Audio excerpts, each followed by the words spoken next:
I'm Butler from Ringside Commentary. Welcome to tonight's Fighters Factory promotion. You've had 2 wins from 2 starts. How do you think you're going to go tonight? I reckon I'm going to go very good tonight because I've been sparring the best in Australia. Mad Dog Miller, Nick O'Malley, Karim Nasher. You know, I've been sparring the best in Victoria and in Australia. The best sparring partners I got, and I reckon I'm going to go very good tonight. That's great. You're boxing Pilay from New Zealand tonight. Do you know much about Jen? I've never heard of him.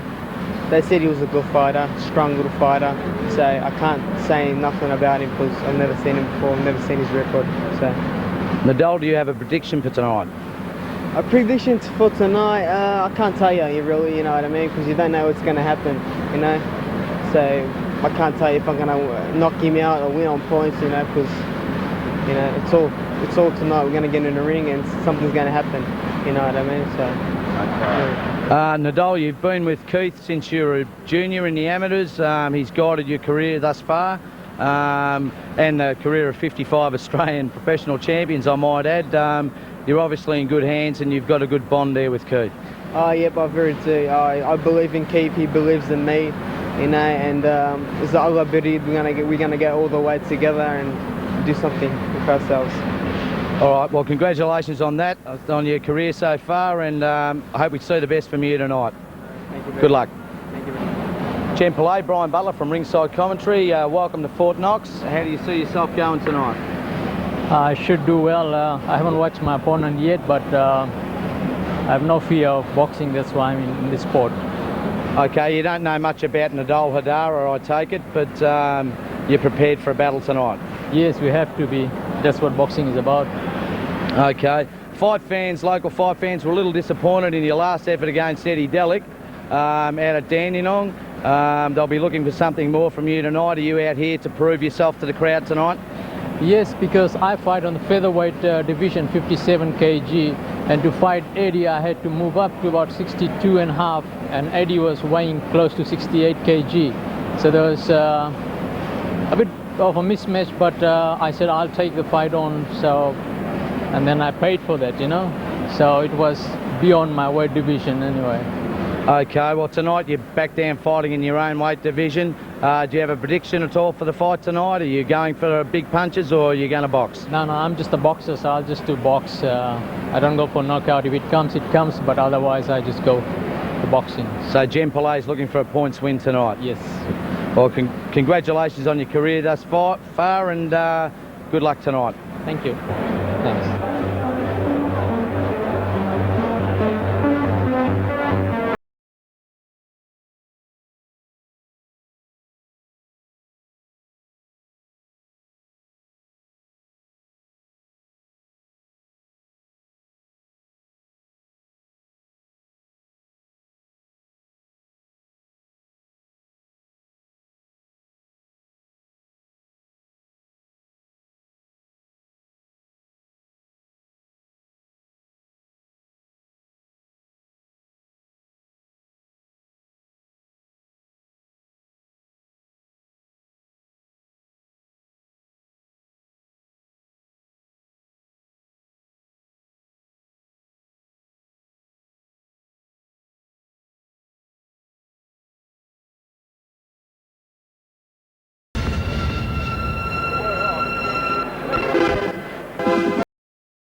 Fight fans, here we go. On Sky Fight Night, joining us around Australia, host Matthew Brooks. Thank you, fight fans. On Sky, Howard Leigh on behalf of Murray Thompson, Fighters Factory. Once again, ladies and gentlemen, in the year 2001, Murray Thompson voted Victoria's Promoter of the Year. Congratulations, Murray Thompson. 2001, following up 2000, back to back. Ladies and gentlemen, show number 14. Here we go. 6 rounds of boxing in the junior welterweight division. An international contest. Would you welcome, ladies and gentlemen, on my right, occupying the blue corner, born in Fiji, now resident Auckland, New Zealand, 36 years of age, making his second visit down under in professional boxing. 7 fights, 2 wins, 5 losses. Last night he scaled 59.85 kilograms, wearing red trunks with a touch of white. Would you give him a warm welcome to Australia from the long white cloud, Jen Prince Pilay. And across the ring in the red corner on my left, trained by Australia's leading tutor for the 17th year, Victoria's Trainer of the Year, Keith Ellis, Senior and Junior in the corner. This young man last year was scheduled to fight 6 times. 6 times opponents pulled out. He was Australian amateur champion in 1999 in professional boxing. 2 fights, 2 wins over Million and Wilson, scaling 61.50 kilograms, wearing black trunks with a tiger on the front. Ladies and gentlemen, from Altona Meadows, Laverton, in Melbourne's Western region, would you welcome Niddel fighting Haddara. Judges Mick Croucher, John Wheeler, Anika Williams. Your referee Costa Theodorou. To give instructions, 6 rounds of boxing. You've been told in the dressing rooms what to do. Keep it clean. You're here to fight, so fight. Okay, here we go.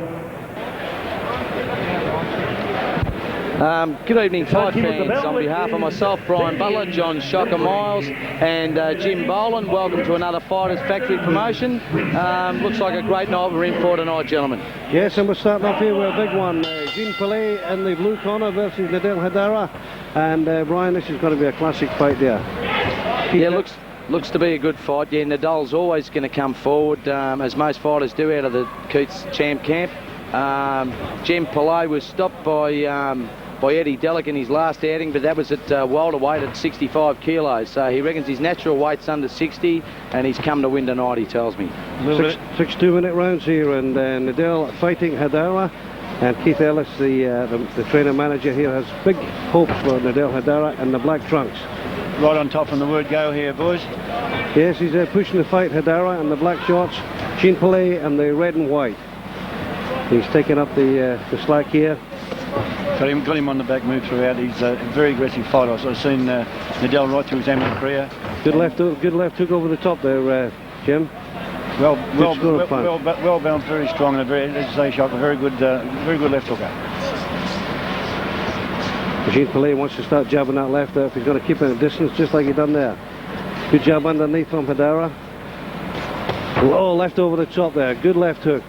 Bit of a slap, but it's still a scorer. Right cross is blocked there by Jean Pilay. Haddara applying the pressure. Misses with a couple of swings.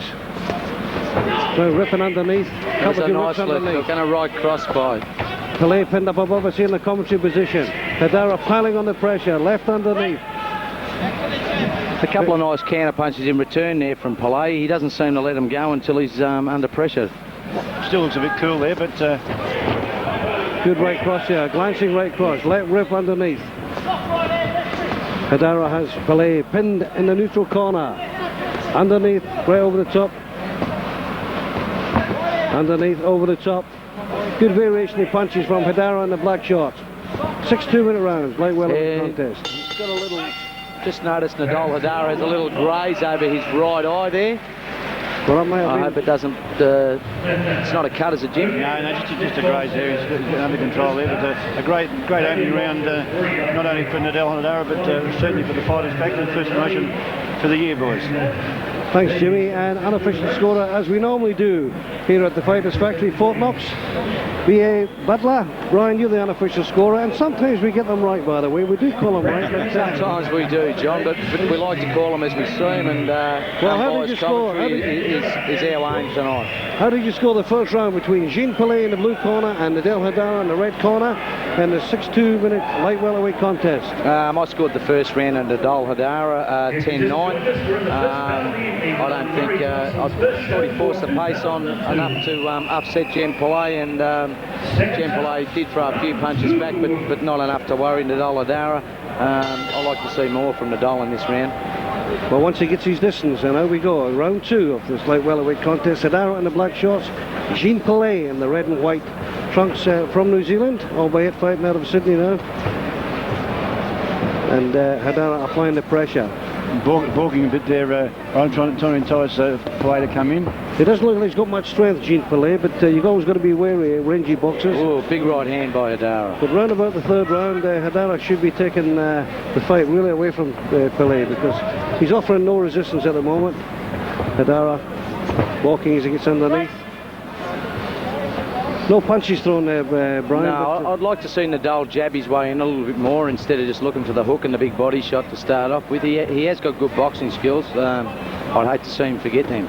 Yeah, there's plenty of room underneath there for Haddara to go under Jean Pilay. Good right cross over the top. Hits him again with the right cross. Left as he crouched. And the red corner, Jean Pilay is down. Beautiful corner goes Haddara. Referee takes up the count. 2 good right crosses there. Not a lot in them, but he got them on the way back. More off balance than anything, I thought, Shocker. Yeah, certainly. He hasn't got a strong chin, this fella, but the referee's looked in his eyes.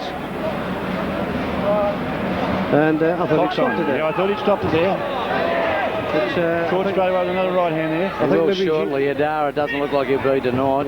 Jean, where have you been? To his courage, he's fighting back Jean Pilay and landing a couple of good ones too. He's got to drag this from He did tell me tonight he was here to prove he's got courage to the crowd. Well, he started at the right time to show it, because Haddara would have thought the fight was over. Full of confidence, ripping underneath. Oh, good rip underneath. As Haddara goes back to the usual corner, the referee counts. I don't think he's too well after this one. Doctor's called it off. Doctor's called it off. I don't think he was going to make it up to his feet anyway. Second round stoppage there to Niddel Haddara, trained by Keith Ellis. Typical champ camp. Typical champ camp combination. They're all good body punches. You must agree there, boys. And that was a perfect display by young Haddara.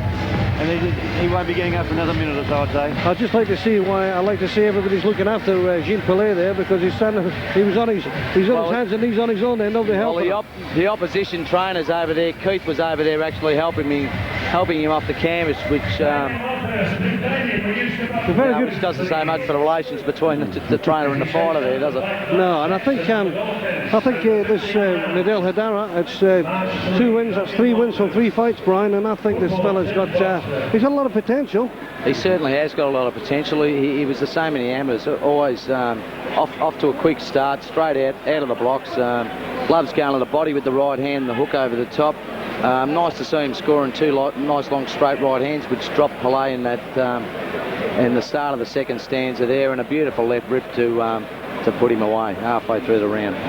And that was a nice overview of the fight there from B.A. Butler, our unofficial scorer. You didn't have to use your scorecard, Brian, but it was a 10. Certainly didn't. I thought they were all like that tonight. Yes, you will, and this is a 100% record, Jim Bowling, for... how's your record going these days? 100% record there by Brian Butler.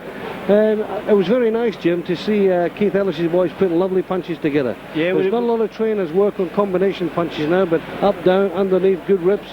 And that's what got him the end result in that stoppage. I agree there, Shocker. We don't see much of that these days, especially from the boys starting off at in the early ranks in the pros. But like Brian agreed, we've experienced to see young Niddel right through his amateur career. Always been a good, effective body puncher.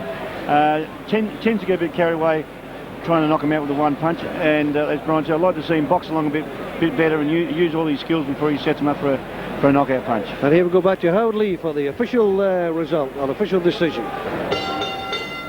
Ladies and gentlemen, referee Con Theodoro, acting on instruction from our ringside physician, Dr. John Jury, stop the contest 1 minute, 43 seconds into round 2. Your winner, taking it to 3 out of 3, ain't bad. Niddel fighting Haddara. Damien Monkhurst to congratulate Niddel and affix a medallion. How about a big round of applause for Jen Prince Pilay from Auckland, New Zealand. Damien, you're switching from footy to boxing on the Gold Coast. Yeah, maybe only for a short period, I don't know yet. We're doing a thing for charity, and I've been lined up to fight a psycho from the NRL, so it's going to be interesting. A psycho? You going to pump yourself up? No, I'm a quiet living country guy that's got to put up with this lunatic from Sydney, so it should be really interesting. It's going to be it's for a good cause, and the AFL blokes are going to represent the AFL with dignity, I think. Dignity's a good word. What are you doing footy-wise, Damein, down at St Kilda still? No, I've had enough of the AFL. I'm coaching Warrialic up in the Yarra Valley, and hopefully we can get them going some places for next year. This year? Yeah, sorry, this year. Back home again. Damien Monkhurst, the great Collingwood 1990 Premiership hero. Ladies and gentlemen, the Commonwealth and WBO Asia Pacific welterweight champion, and there's been a big change in the United States. Good evening, rousing welcome to Moller.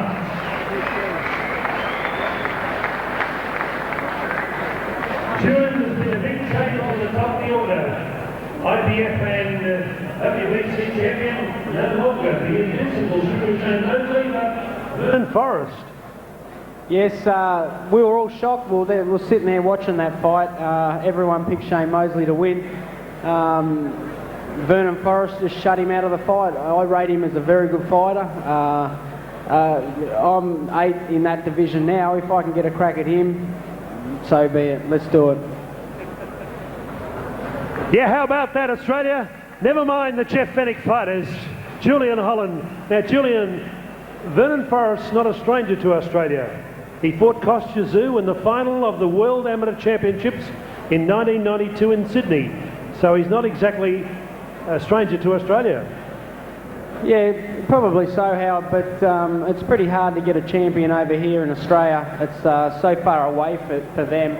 So basically, we're going to have to go over there and fight overseas as much as we can so we can get that international experience. And then maybe they'll look at us then and try and give us a shot at the title. But in the meantime, I'm going to England, Manchester, April 20.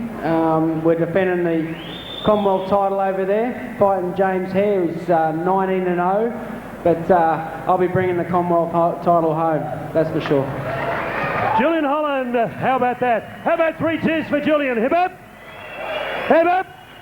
Hip up! Okay, Leigh Purcell, Brian Butler from Ringside Commentary. Congratulations on your win in the Australian titles last year in the amateurs, and welcome to the professional ranks. Tonight you fight Daniel Loder from Sydney. What sort of fight are you expecting from Daniel?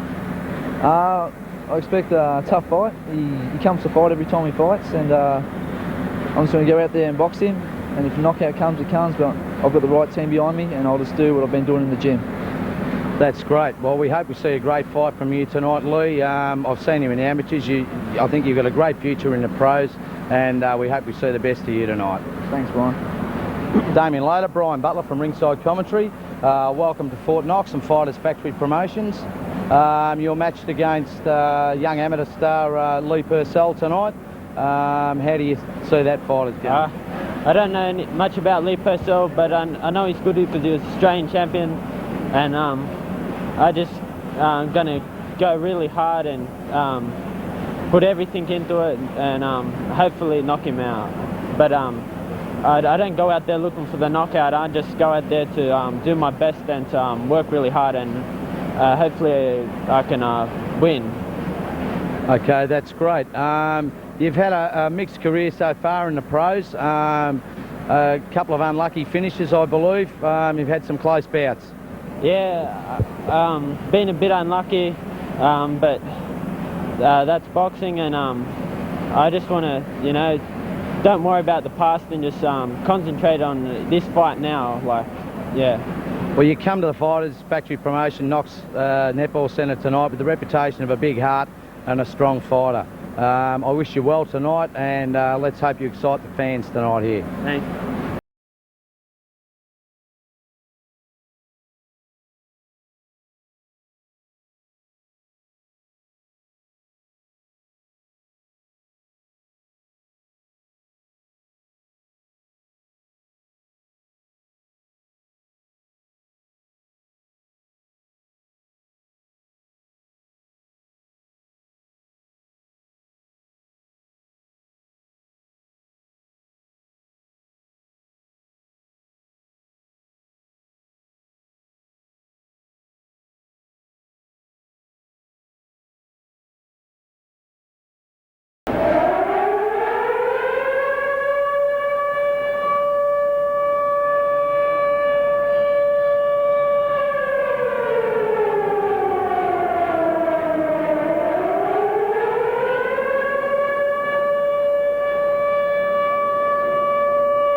Is the air raid over?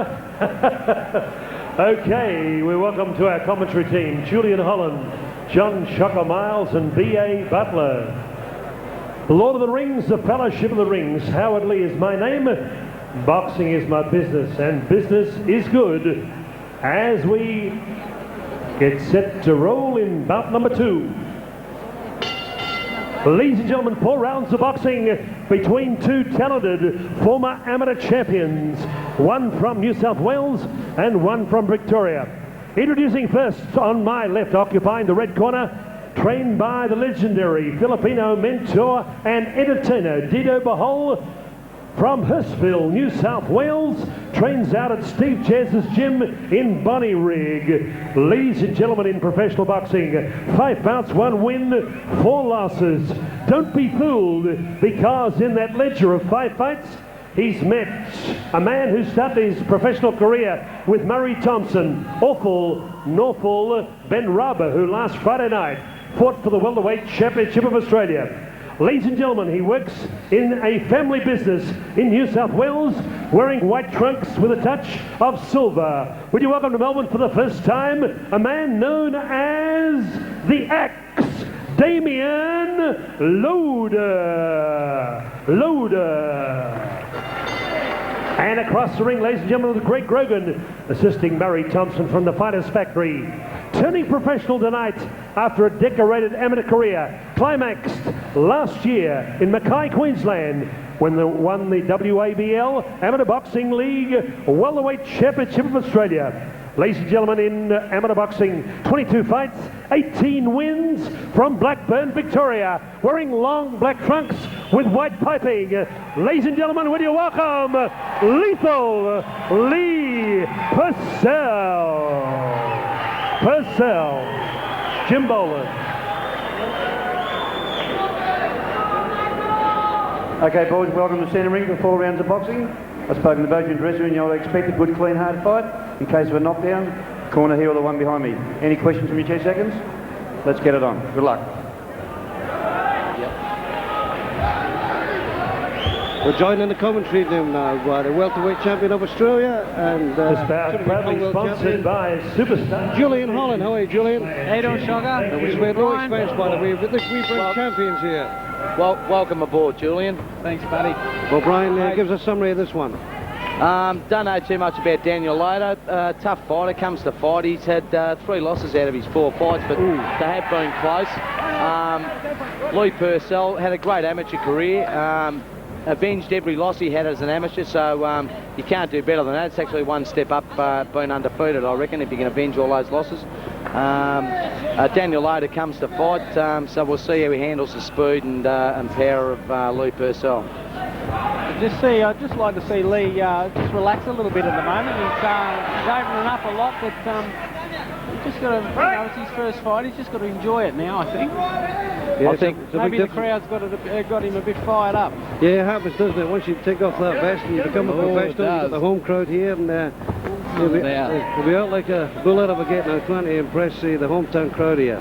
But he's got lovely stance, good underneath shots, good over the top. Nice body work, man. Yeah, very nice punches well. And Damein Loder in the white trunks, I think he's a bit bemused at the moment, but if he can pick up where he's going wrong, might be able to make a fight over here. That's it, just work off that jab. Good shots underneath from Damein Loder. Responding to the call. Leigh Purcell in the black trunks from the Fighters Factory. Good underneath that. Nice right uppercut. Yeah, right underneath the jam tart there. I think Julian hit the nail on the head. Leigh's just got to try and relax here and settle into his own style. Not try and blow all his energy out in the first round. That's right. Just get off that jab. Just jab it.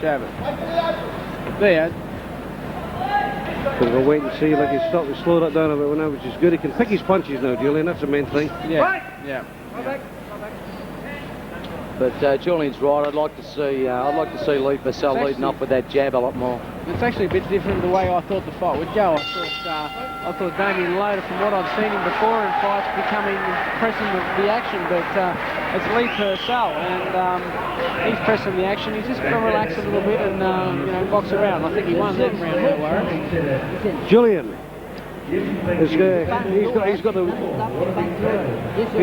He's got Leigh Purcell winning there.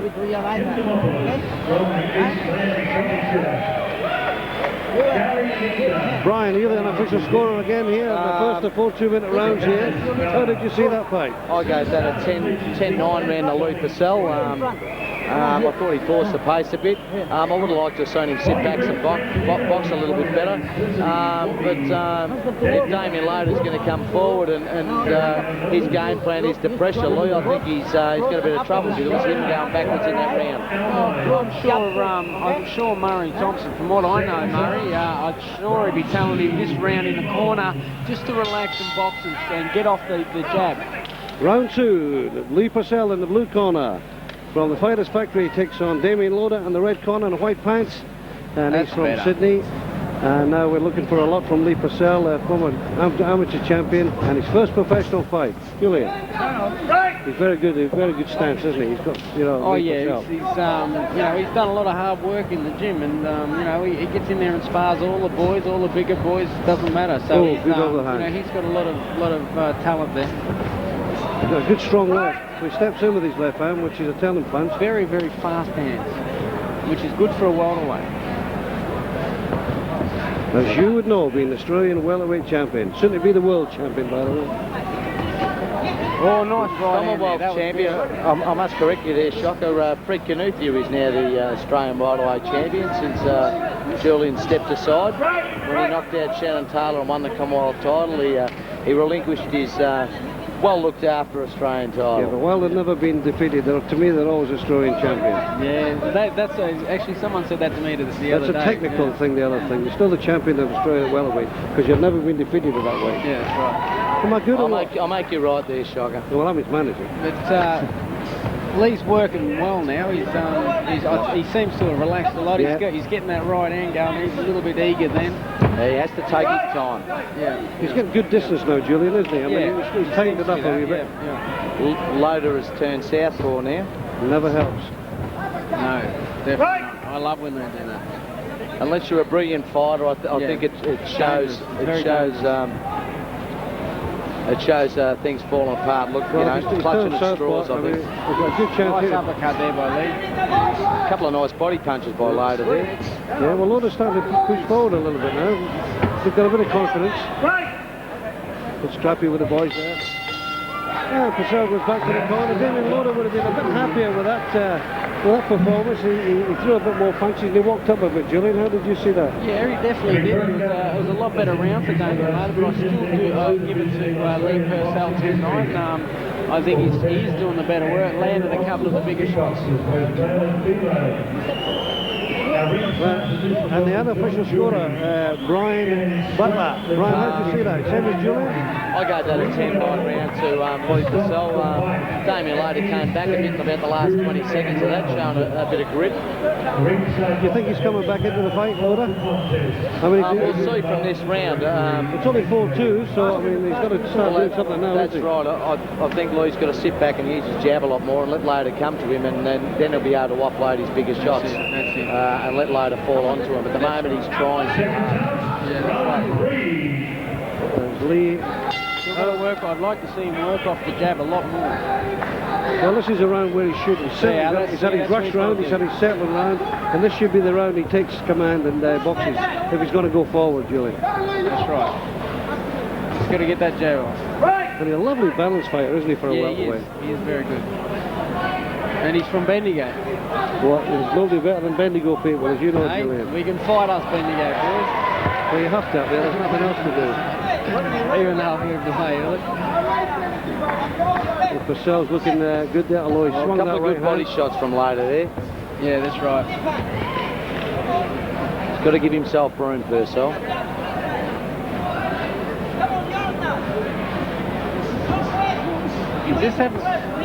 Leigh's just having a little bit of trouble there because Damein Loder's coming up with his hands up and just shutting the distance down. Leigh's got to give himself his distance. I was going to say that the problem with Leigh is his distance. I mean,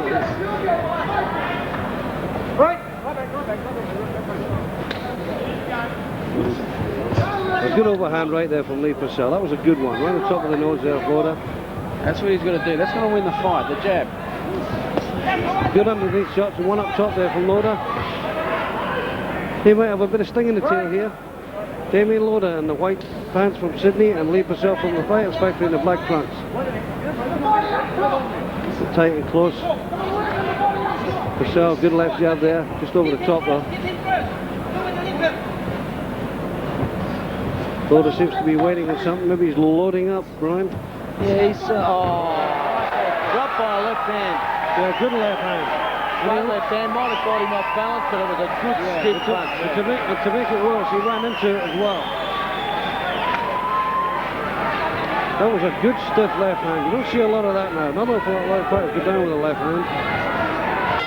Right cross. And Loder was a bit wobbly as he returns to spot the red corner. Damein Loder dropped there with a good straight left there, and that was a classic punch. Although Damein Loder did walk into it, didn't he? He was coming forward, and you know, it was a nice left hook, and basically that's what Leigh Purcell needed.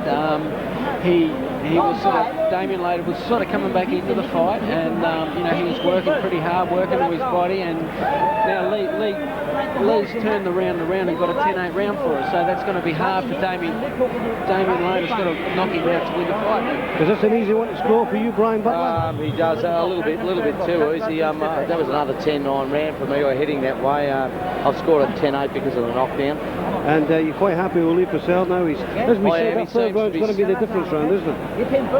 Yeah, he seems to be settling in there. In that round, he seemed to be settled in. Like Julian said, he came out using his jab, and I saw Murray Thompson motioning to the corner during that count to come out with straight punches. So that's what Murray Thompson likes. Here we go for the last stanza. 4 2-minute rounds, and Leigh Purcell in the black trunks from the Fighters Factory has a handy lead, and Damein Loder dropped there now. Can he come home with a big rush here? Maybe the fight's out of his reach, but he's got to show up. He's got to put a good showing on Julian. Well, he has to now. He has to go now. He's fighting for pride now. Well, I've seen him do that too. I've seen him fight and try and get it back into it. So he won't give up, this kid. He's a very tough kid, Damein Loder. Leigh's just got to get around and just box good boxing there. Nice. 2 or 3 good lefts are right over the top. And he's settling here. A couple of good ones inside. Well, that's great. Great progression. I mean, he's came on from the... You like to see that in a fighter, coming good, you know, as the rounds progress. He's got to stop doing that. He can't rush in. He would love to stop this boy. I think he's just going to have to settle for picking his shots. That's right. He's a tough nut, Loder. Give himself the distance. Because while he's coming forward trying to bang all the time, there's a chance of getting a head clash. Yep. And it's, you know, but that's experience, and it's not until you have a few fights that you learn that little distance gives you that power. Special comments coming from Julian Holland, former Australian welterweight champion, but soon to be world champion. And a bit of a low blow there, Brian. Yeah, I think I think Jim Boland cautioned him for hanging on a bit there. Some blows you should deliver yourself, Brian. Just above the knee. Just above the knee. With the knee. Well, that's good job. Oh, good job. Beautiful jab. Lovely job. That's how he won his amateur title. A beautiful it's a lovely blend of amateur style there, and he's getting so much professionalism from sparring with guys like Julian too. You can see he's getting a little bit of pro work. Good finish from Loder. He didn't lie down. That was a good round from Damein Loder, wasn't it? Yeah, good. I think you'd probably give the last round to Damein Loder, I think. I'd score that round. I'd draw that last round. Yeah. But if you like Brian Membry, well then there's no drawn round, so you have to give one of the decisions. So Brian Membry never fought for a draw himself. He didn't understand what the word meant, but I think you're going to be great with the card here. It's a comfortable win for Leigh Purcell. Ladies and gentlemen, we got the scorecards, and our 3 judges all have identical cards. 40-35, judges Croucher, Wheeler and Williams. 40-35, and your winner, blue corner, Lethal Leigh Purcell.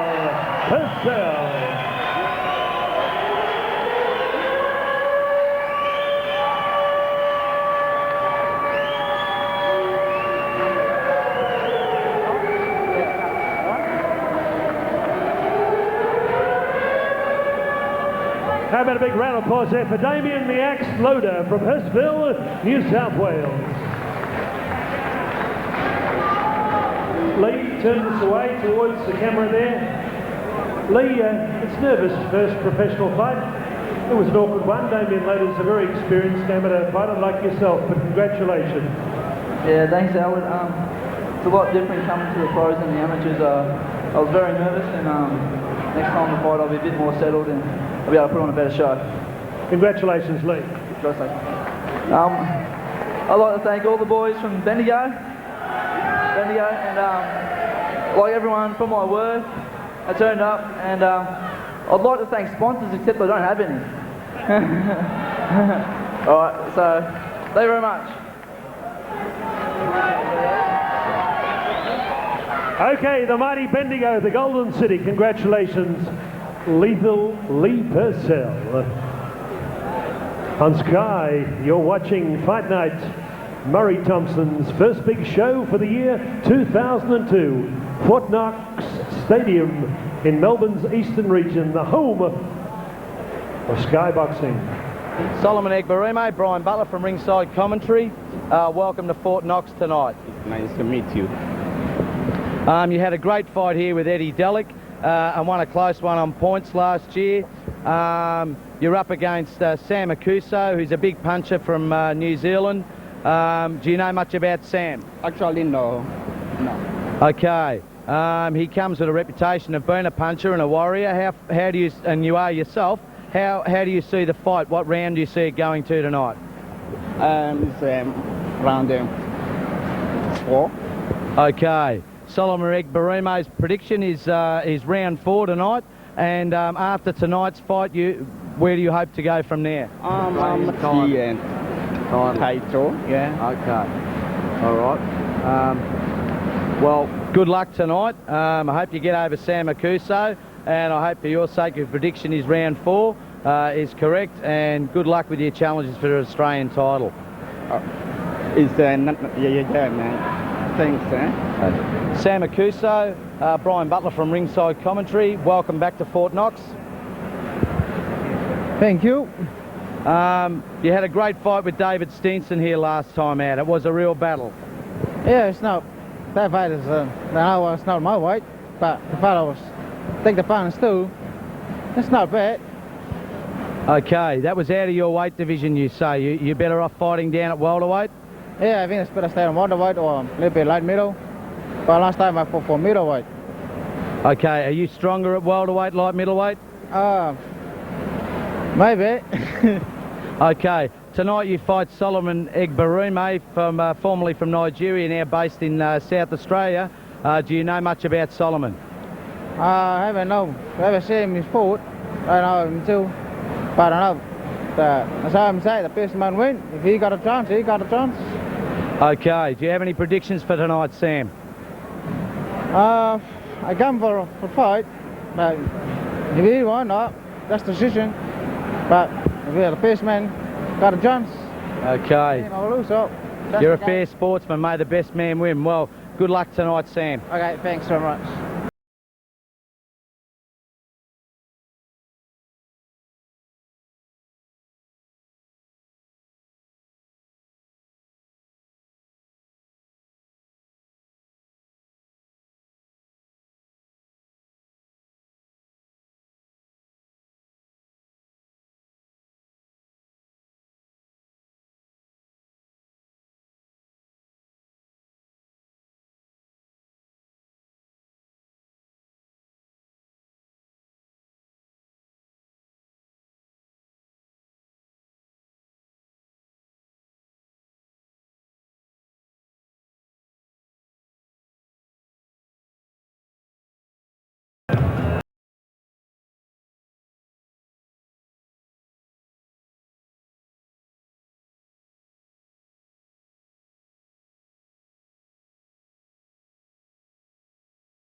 Welcome back, Sky Fight fans, to centre ring for bout number 3 on the Port Knox New Kids on the Block number 2, the year 2002.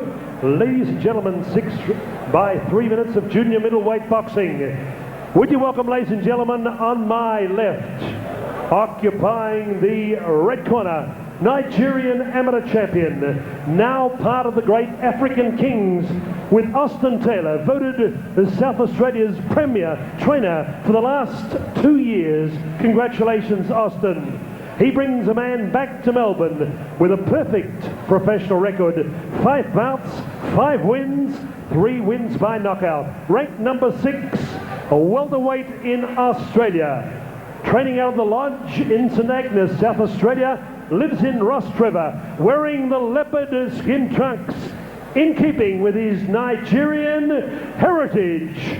Ladies and gentlemen, would you welcome back to Melbourne, Cyclone Solomon Egberime.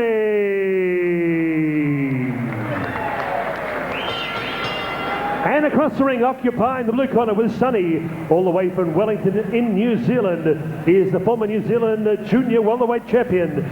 29 fights, 10 wins, 1 draw, 18 losses, 3 wins, coming by way of knockout. He's met Julian Holland twice, David Steenson and Tony Miller amongst his foes in centre ring. Ladies and gentlemen, wearing black trunks with white trim, Collingwood Magpies colours. Would you welcome Sam the Man Aukuso. Aukuso. 6 rounds of boxing. Your referee, Jim Boland.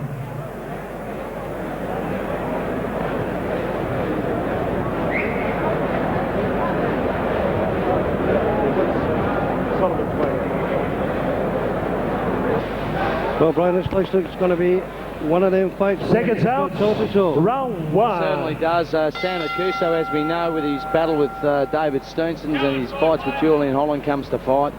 And we've seen Solomon Egberime against Eddie Delic, great fighter also. Both boys at welterweight. Looks like sat for a great match.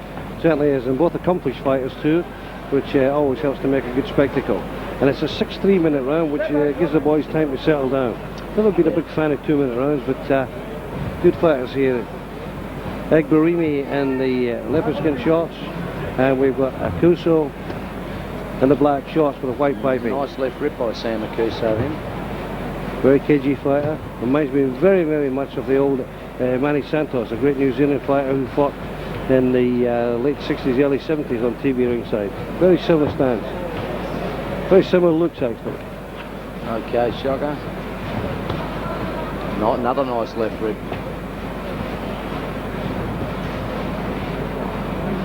Just 1 or 2 punches here to bring the crowd alive, Brian. That's all it needs. Aukuso very cagey. Egberime looking for an opener. Good right across nice there from Aukuso. Right hand. Both boys threw good punches, but the one that landed was Aukuso on the black trunks. I notice Solomon Egberime's stance is a little bit wider than he was last time. He's very wide-footed. Is that because he intends to stand toe-to-toe a bit more? Or I think so. I think he's maybe going to aim for more body shots than he did the previous fights. Yes, he's holding his hands a little bit lower and that against Eddie Delic. Boys just warming up here. It's a 6-3 minute contest. Good punches there for 2 very accomplished boxers. Egberime in the leopard skin trunks above the commentary position. Let's fly with left-right. Back comes Aukuso, underneath from Egberime. Over the top, Egberime. Left hook, right hand by Egberime. Aukuso was disappointed to let that one through. Jabs going nowhere from Egberime. Aukuso command the centre of the ring. Good left there from Aukuso.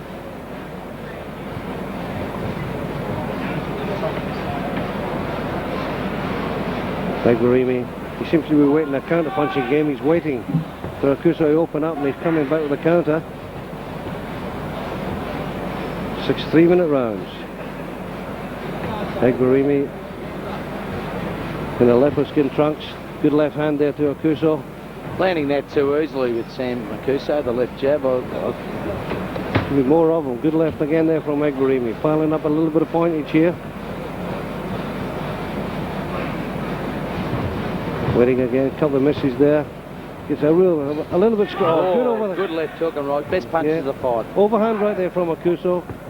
Back from Egberime, same thing. And a good opening round, solid opening round. They've got 63 minutes to go here. Well, that's the first round down. Brian, pretty hard round to judge because both boys had a little bit of say in that round there. But who would you say, what was your resume in that one?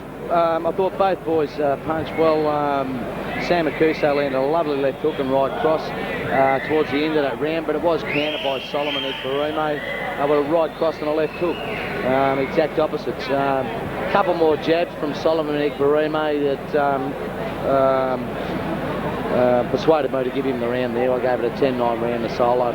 So Solomon Egberime in the red corner has the edge, a 1 point edge after one round. It's not much, but it's 6 3-minute rounds, 5 3-minute rounds to go. And Slamming Sam Aukuso, he's got a few punches up his sleeve. He's a cunning character. He certainly does, and we all saw him come back from David Stevenson's barrage in the first and second round to really make a fight of that. So let's see if he can match the speed with Solomon Egberime. I think that's the key for the fight here tonight by Egberime. Good punches there from both boys. Second round. So a 6 3-minute contest here at Fort Knox. Oh, missed there. Wild miss there from Slamming Sam Aukuso. Egberime, he doesn't waste many punches, does he? No, he doesn't. He's what you call a bingo puncher. They're right on the money. Oh, good left hook there from Egberime. Aukuso copped that one. Good left underneath there, Egberime. They're all scoring points, Brian. Score. Nice right hand by glancing blow though, actually by Aukuso. Just off the distance a little bit. Referee Jim Boland breaks him up and lifts your punches, Egberime. 2 good lefts there on the button. Another 2 good lefts. Good scorers. Back by Aukuso. Good rope work there from Egberime. Yes, nice evasive work by Egberime. Yeah, used the ropes well. Nice 1-2.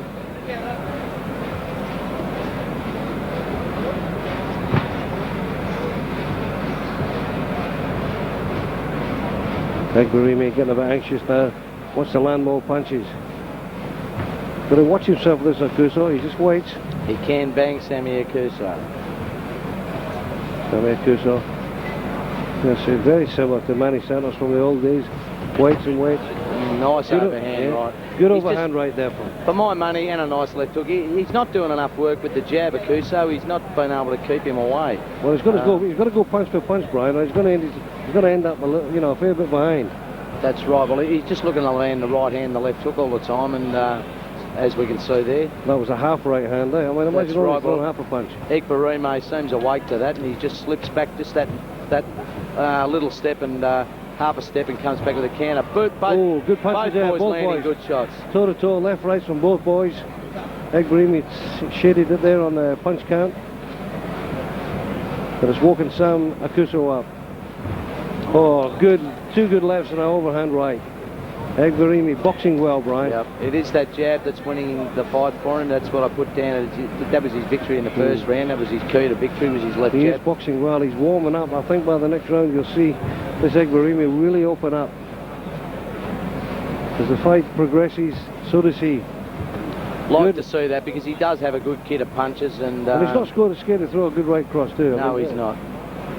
Maybe throwing a bit too many at the moment, but they're all scoring.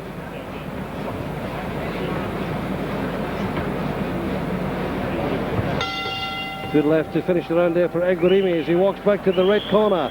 Aukuso, I think, would find himself behind in that round, not doing enough, and Egberime showing a lovely exhibition in boxing. And let's not forget, this fella was in the Nigerian Olympic team for 2 years ago, so he knows his amateur boxing. Brian, how did you see that round? I scored that fight again, a 10-9 round for Solomon Egberime. I think both boys are landing good right crosses and left hooks on occasion. I just think that a bit more variety from Egberime and jabbing to the body, right hands to the body, left hooks to the head, and also doubling up on that jab and the right cross. It's a jab that's winning the fight for him. It certainly is, and that jab is actually opening up a lot of other options too. He's got a bit over right, you know, over top right hand. He's got a bit crazy there with the overhand right, but I mean, it's up to him if he throws them. But I mean, if he lands a big one, you know, it could sit Aukuso down.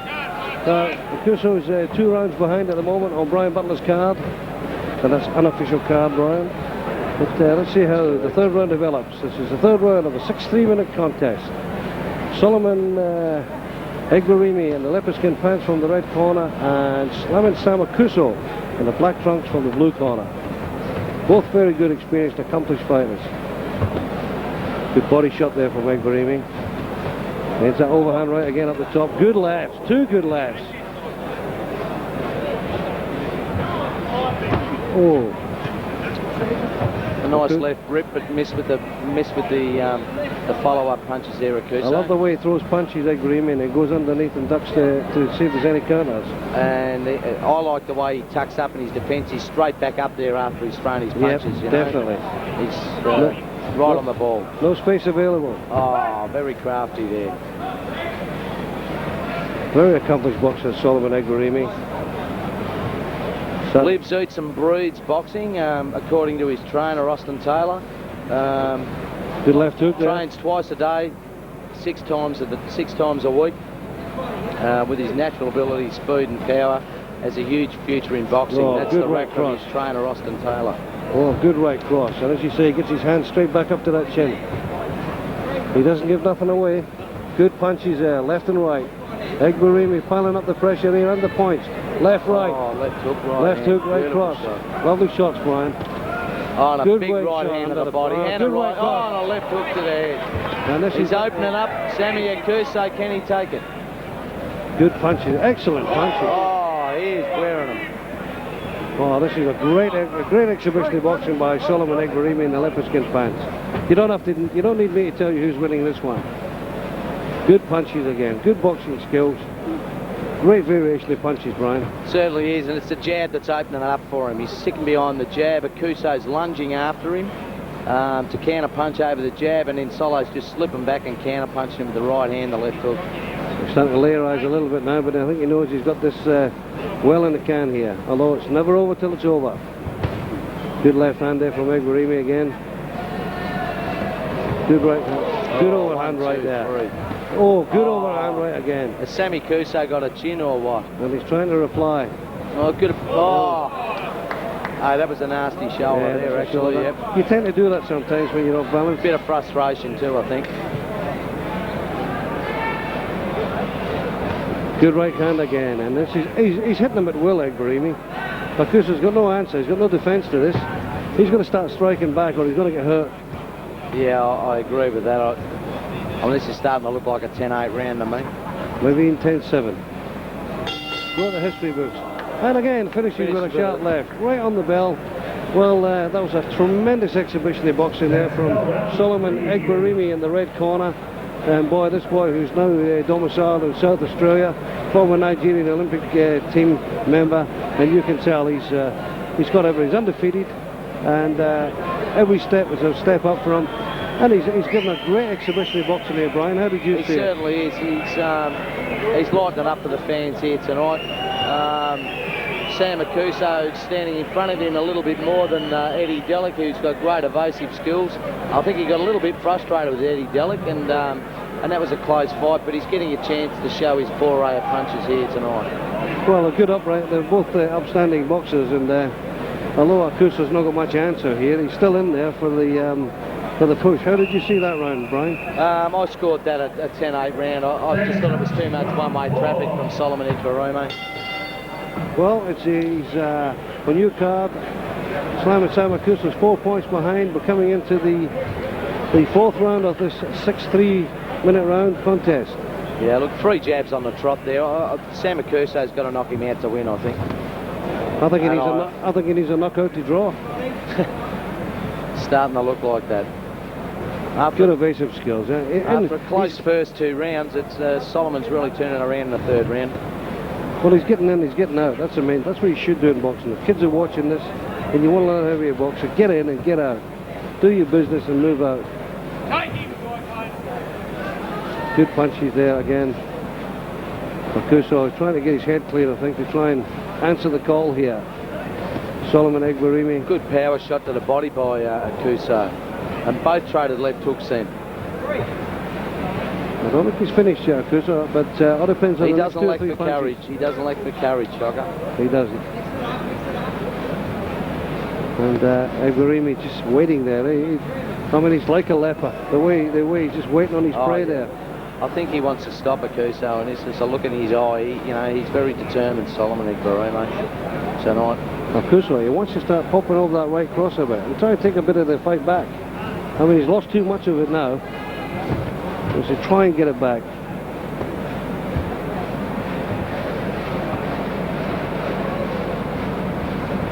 Egberime having a little bit of a spell in this round. Brian, he must know he's 3 or 4 points in front, and he can afford to have a spell. Oh, good. You're right, he's hitting him at will there. Jab right cross. And another right cross. Right cross. Oh, 2 overhand, big overhand right. Box on, says the referee. I thought there would have been a count installed there. I think he should have stood the count there. He should have stepped in straight away there, let the boy clear his head. I mean, he was all but gone. It could only mean he's going to get hurt the next punch. There's no way back yet. He's got to keep his hands up. Well, there's no way back yet. No, he's starting to look a bit wobbly there, Aukuso. And another one. And Jimmy survived the round. Jimmy Waller jumped in there, but I mean, that was another 10-8 round, Brian. I know you've got it written down already, but I mean, it's just, I mean, look, if you're any sort of cornerman with any sort of compassion in your heart, you'd have to leave that towel in the middle of the ring and say, we're going home now. I'd put it in. The lad's shown enough courage. It's all over. I mean, look, I know everybody likes to see people going down, but this fella might not go down, or he won't go down. It's all over. Yeah, he's got no chance. It's all over. The referee stopped the contest at the end of the 4th round with slamming Aukuso being slammed and 6 points behind O'Brien Butler's call. Good decision. Good decision.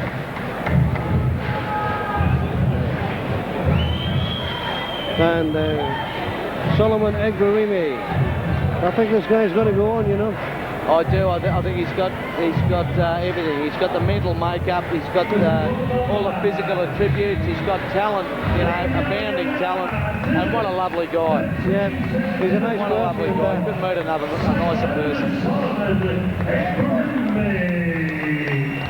Solomon Egberime with a polished performance there. Stops slamming Sam Aukuso in the blue corner to make it 6 in a row for the former Nigerian Olympic Teams game boxer here, and you've got to say he's got the world in front of him now, Brian. Yep, he certainly has. Well, I spoke to him earlier in the ring before the fight, and he said to me that after this fight he's looking at eyeing the Australian title. The Australian Championship is actually held by Fred Knuthia, who had a great win over Norfolk Ben Raba last week, and who is now trained by Jeff Fennick. And it'll be interesting to see what happens, because Fred Knuthia is also trained by Austin Taylor and is a gym pal of Solomon Egberime.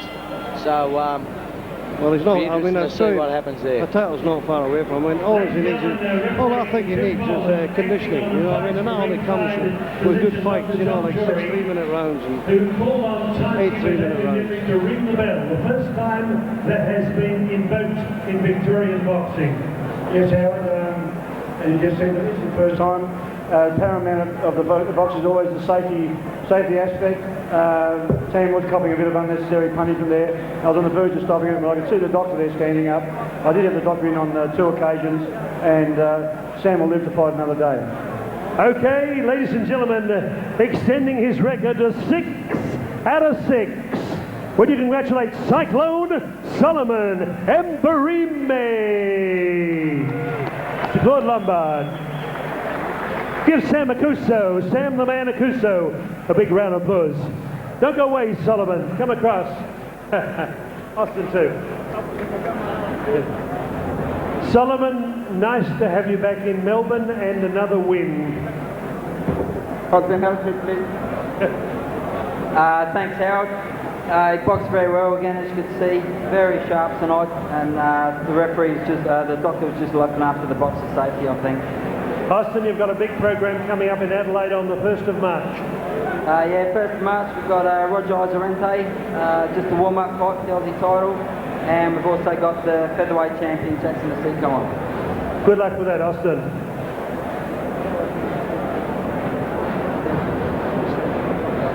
Congratulations, thank you. Thanks, man. I'm happy right now. Yeah. Okay, thanks, man. I'm very happy. Cyclone Solo.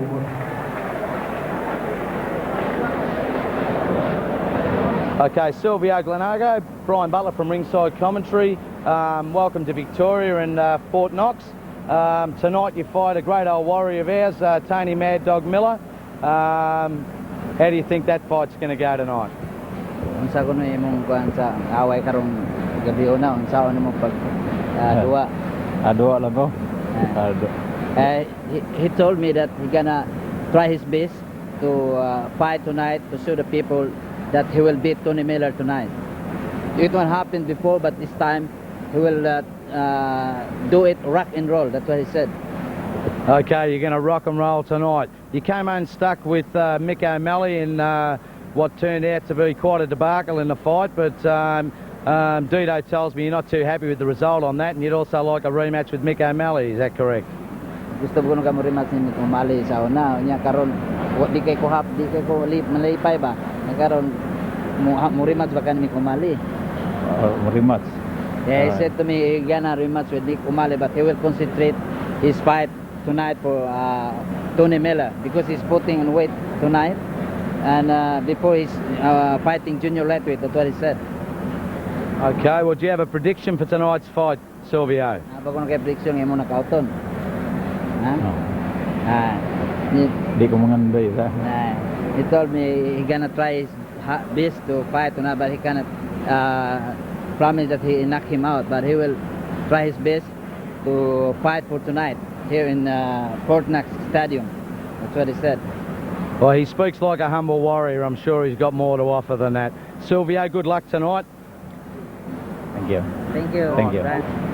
Tony Miller, Brian Butler from Ringside Commentary. Welcome to Fort Knox and Fighters Factory Promotions. It's good to see you again, Brian.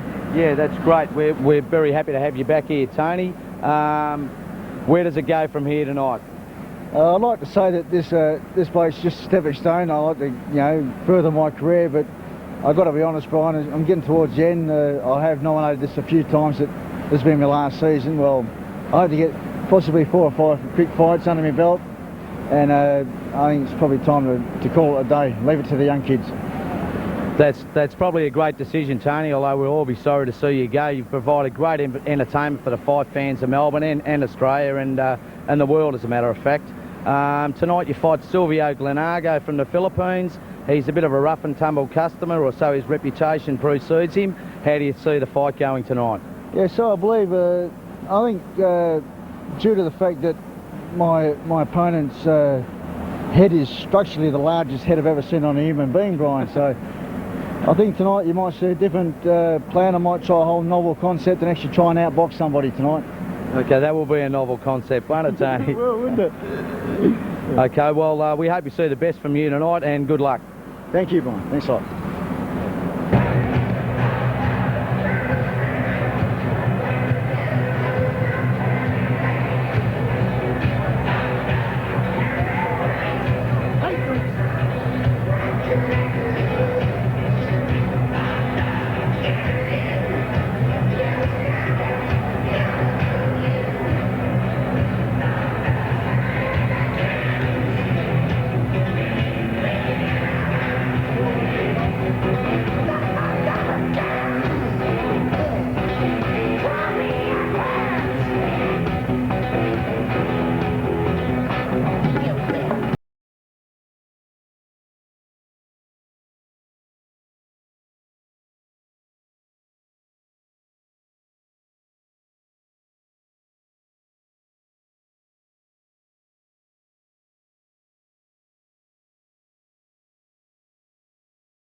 of tonight's fights have received the red ink from the Professional Boxing and Martial Arts Combat Sports Board. Chairman of the board, Bernard W. Balmer. And members at ringside, Dr. Simon Hillman, 2 times Aussie champ Scott Brower, Bob Todd, Malcolm McGuinness, and Noel Sharp sitting in the middle row.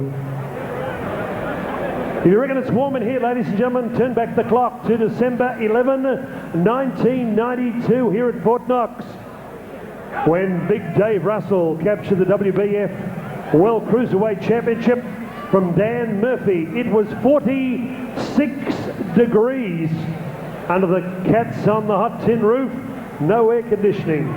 On that card, Scott Brower, Murray Thompson, and Leo Young Jr. Never mind the heat tonight.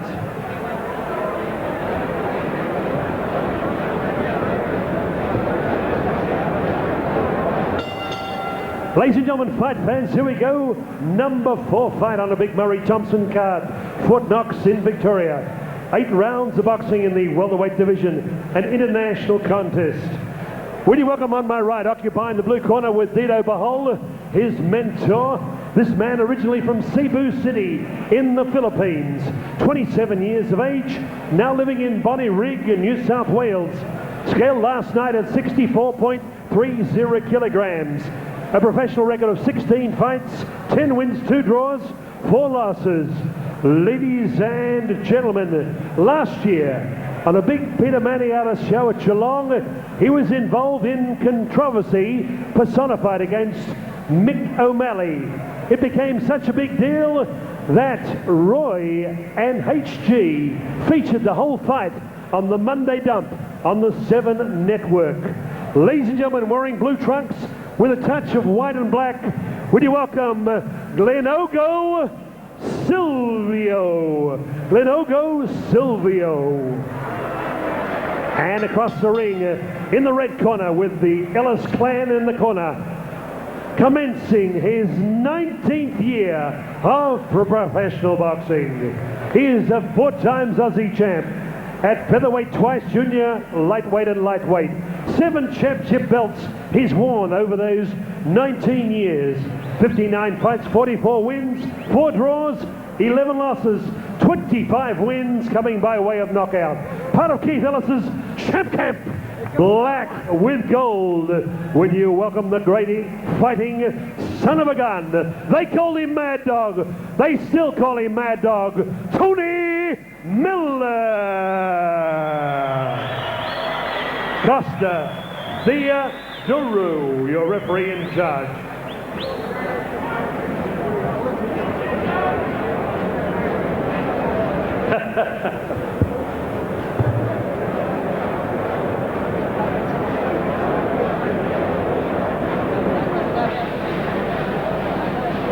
Okay, Brian Butler, this looks like it's going to be one of the big fights. We've got Jim Boland back again to help us out here in case there's any dirty tricks. But this is going to be a cracker, Brian. Explain this one.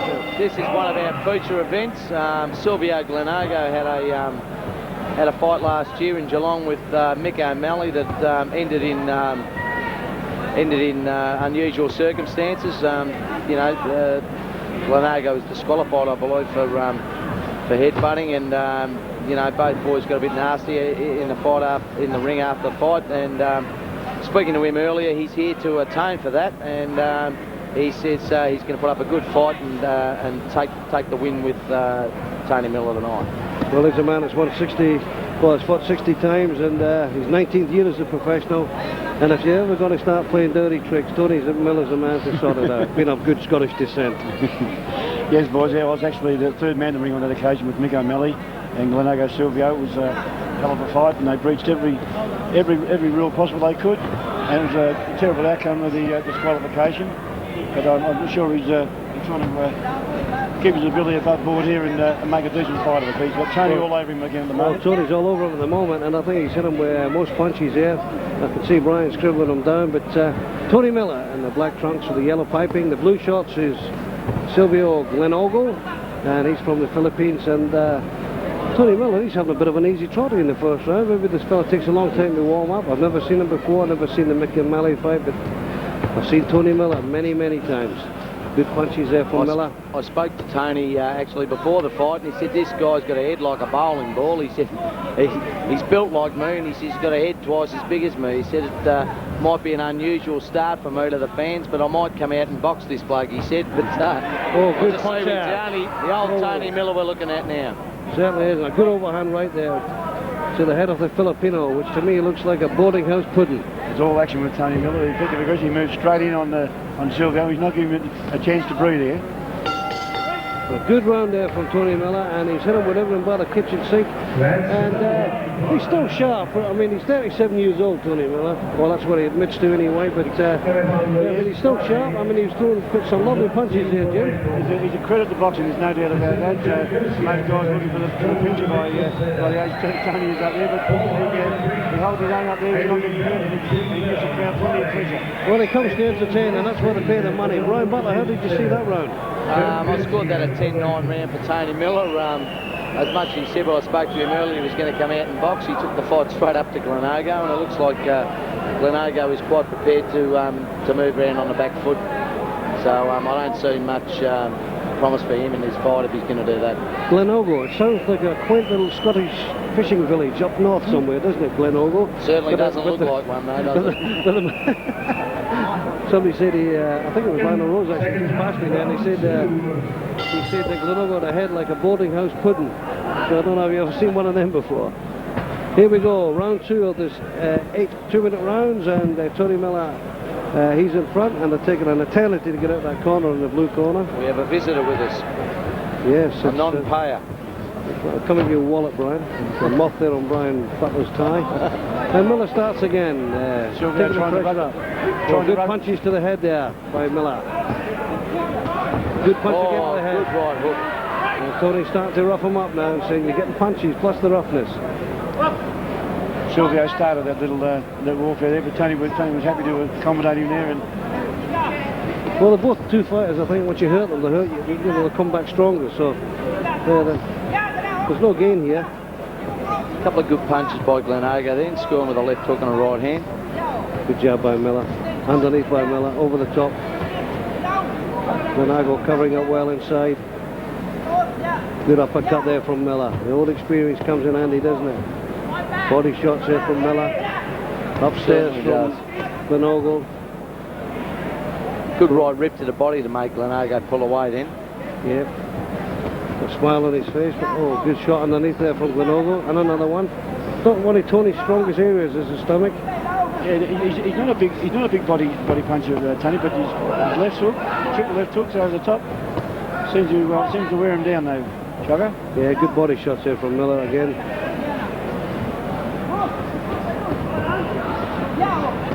Both boys having a little bit of scramble over the far side. I like the way Tony hooks up to the head and then drops the rip back down to the body. That's a good punch. That he gets the opponent to bring the right hand up. Good shot there. Big shot from Tony Miller.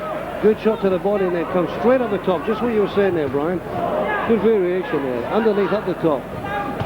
Underneath again.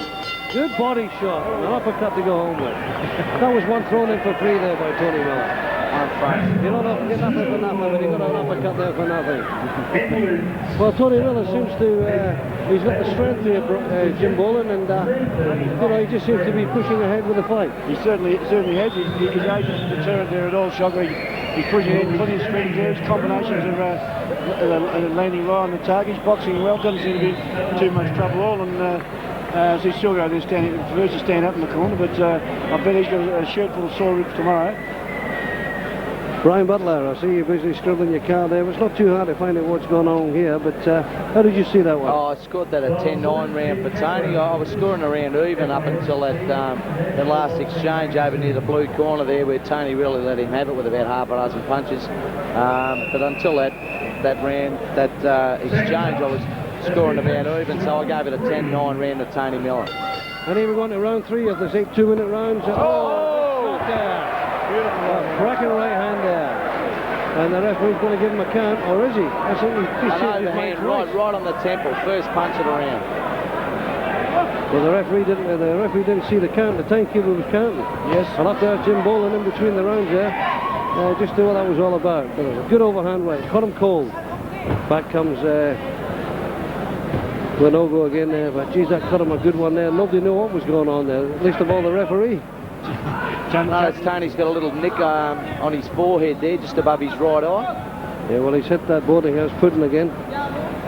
He can't miss it, Sean. One of those 37-year-old wrinkles.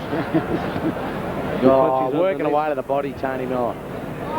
Glenago looking at the referee for something. Oh yeah, good luck to over the top. I don't think he's fought anybody with the guile of Tony Miller. 19 years of pro, 60 fights, and well, that's all the ones we know about. Good punches again from Miller. He'll just wait here and then give another little bash inside. It's just like another day at the office for Tony. Oh yeah. He never gets nervous before a fight. I think he was actually looking for a feed before the fight. He looks like he might have had it. Oh, he has. Oh, good foot. Oh, underneath. Good shots body underneath. shots. To his credit, he's fighting back. He's fighting back strongly. Glenago inside. He's he's got no option. Not backwards in carrying forwards. He's got no option because he'll get hurt if he doesn't strike back here. Notice he's standing as a southpaw quite often on the inside with the right foot forward. Good shots here from Miller again. Yeah. Big banging shots. He knows where the head is. I mean, you can't miss it. They turn the lights on, he should be able to hit it. Oh, yeah. Some good body punches by Tony in there. We were saying only he doesn't favour the body punches as much. But a good return, couple of return punches from Glenago there. Tony Miller sprightly back to the corner at the end of the third round, and you can see that he was in control. Maybe not damage control, but he's in control. Where does he go from here? Just keep up the pressure. Just keep up the pressure. I agree with Brian there. It looks like just another day at the office for Tony Miller there. He doesn't seem to be fussed or phased at all. Sylvio is falling back on occasions there with counter boxing and some good body shots. But Tony hands up high, just keep moving forward. And I'll say there's another decisive round for Tony. Jim Boland with the expert comments here. Brian Butler, our unofficial scorer.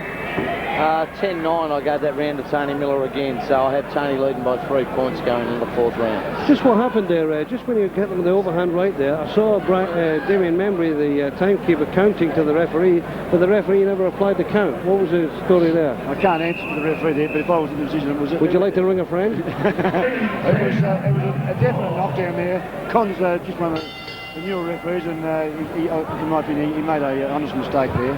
Oh, I love to hear that. You never hear that from AFL umpires. Criticising each other. Here we go into round 4. Tony Miller in control against Sylvio Glenago. And the Willie veteran there with in the black trunks with the yellow piping. He's in control from the champ camp over there at Leverton, run by Keith Ellis. Good punches again. This is Logo. Can he come back, Glenago? Can he do anything here? I mean, he just seems to be... Oh, as you said, he just landed a right hook from the southpaw stance and another rip to the body. Me and my big mouth. Hook into the head. He's got beautiful left hook from Glenago. Yeah. Oh, Tony's loading up with that right rip. There's some great punches here up above the commentary position here. I think this is where Glenago's going to try and turn the fight. Well, if he does, good to him. I'd like to see what happens if he doesn't. And it's down to brute strength now because both boys are trying to take their ascendancy. They're punching away at each other here. Hard to score these rounds. Quite an even round, this one. Yeah, it is an even round. Yeah. I've actually got Glenago landing more punches than Tony at the stage in this round. I'd agree there. It's probably the best place for him to stay during the fight. I noticed he accepted the move back as Tony came out in the first round. I'd like to see. I don't think it's really Glenago's fight to be on the back foot. I think he's a come-upper. Yeah. 3, 4, 5 left hooks, body and head from Miller. He seems to hold his own in close with it, but range. Tony's boxing well out at range. Beautiful. Every time body shots. Every time Miller hits you, it's hard. He's one of these real ruddy fighters.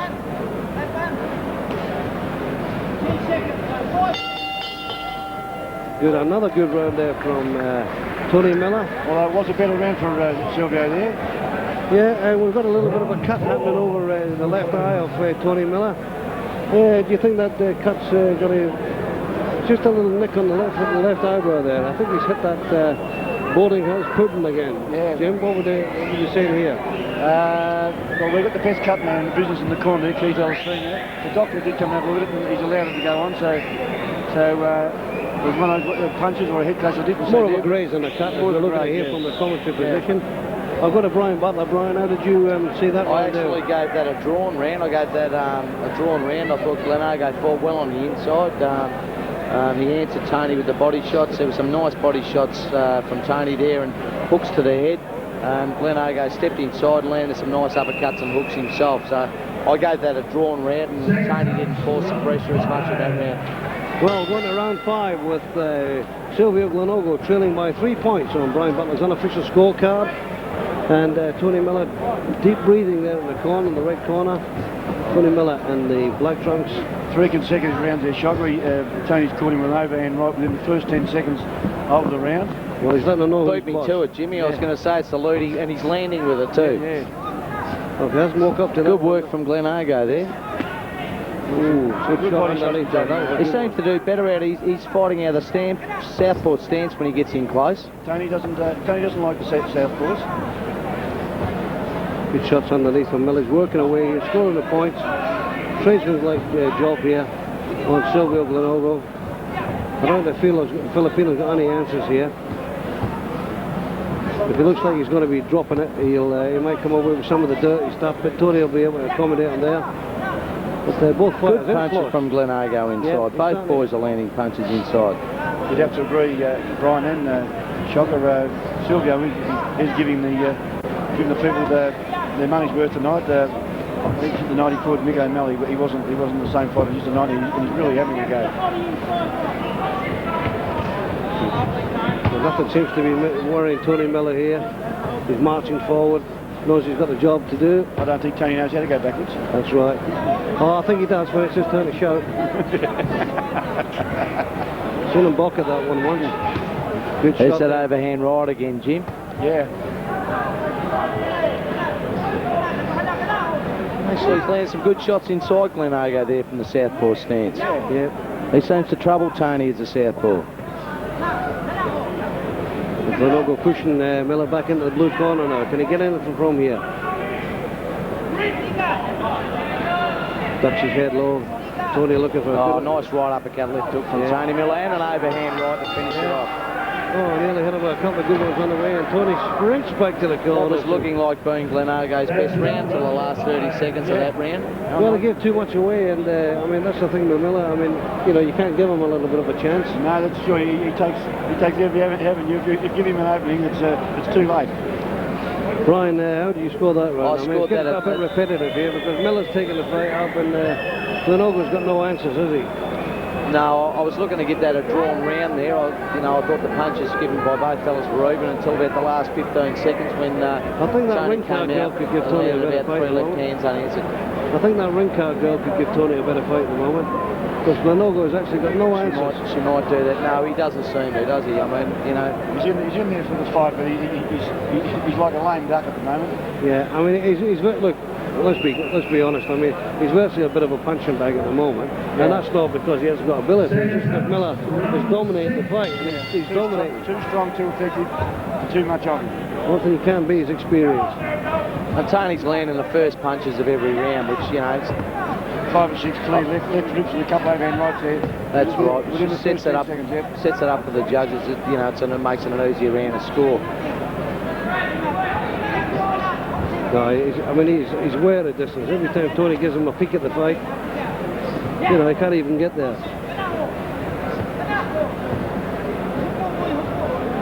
Tony just bullocking the guy against the ropes here. Not getting the distance. He probably needs to fire a good punch. That's right, yeah. I agree there, yeah. A lot of bullocking and pushing there, but Tony has to do some work in his body while you're bringing Sylvio's hands down so he can create opening for a left hook with one of those overhand right-handers. Well, he's not going to give him a look at the fight anyway, that's for sure, because he knows the distance he can't punch from, and that's in close. I spoke to Tony earlier. I said, I actually disqualified him last time. He said, I don't want him disqualified tonight. He said, I want to go the full distance and hopefully knock him out in the last round. So Tony comes for a full card. So a great character in and out of the ring. He is, that's for sure, yeah. This is what boxing's made of people at Tony Miller's calibre, whether he's sparring with 5-year-old kids in the gym or fighting the calibre of Sylvio up there, he always gives plenty of value for money. Well, a great straight left there from Miller, and Sylvio Glenago just walked into it. But Tony again just working away underneath, working the clock down. These rounds are really quite hard to score because it's fairly even. Unbelievable that either fighters only win around by 2 or 3 punches, which actually does give it still a 10-9. That's correct. I think it's it's the outside work that's scoring it for Tony, because when they get inside, I think they're quite even. Yeah. Good punching there from Miller. Left and right, up to the head, underneath. He's looking quite weathered now, Glenago. Yeah, certainly weathered's a word, Brian, but when it goes back to his corner. Another round for the Mad Dog. Maybe the 6th round, and I agree there, Brian. Yeah, another 10-9 round for the Mad Dog. Catch him up early in the round with a couple of overhand rights and 2 body shots. A lot of inside work there from Sylvio, still holding his own. But Tony seems to come on again strong in the last 15-20 seconds of the round.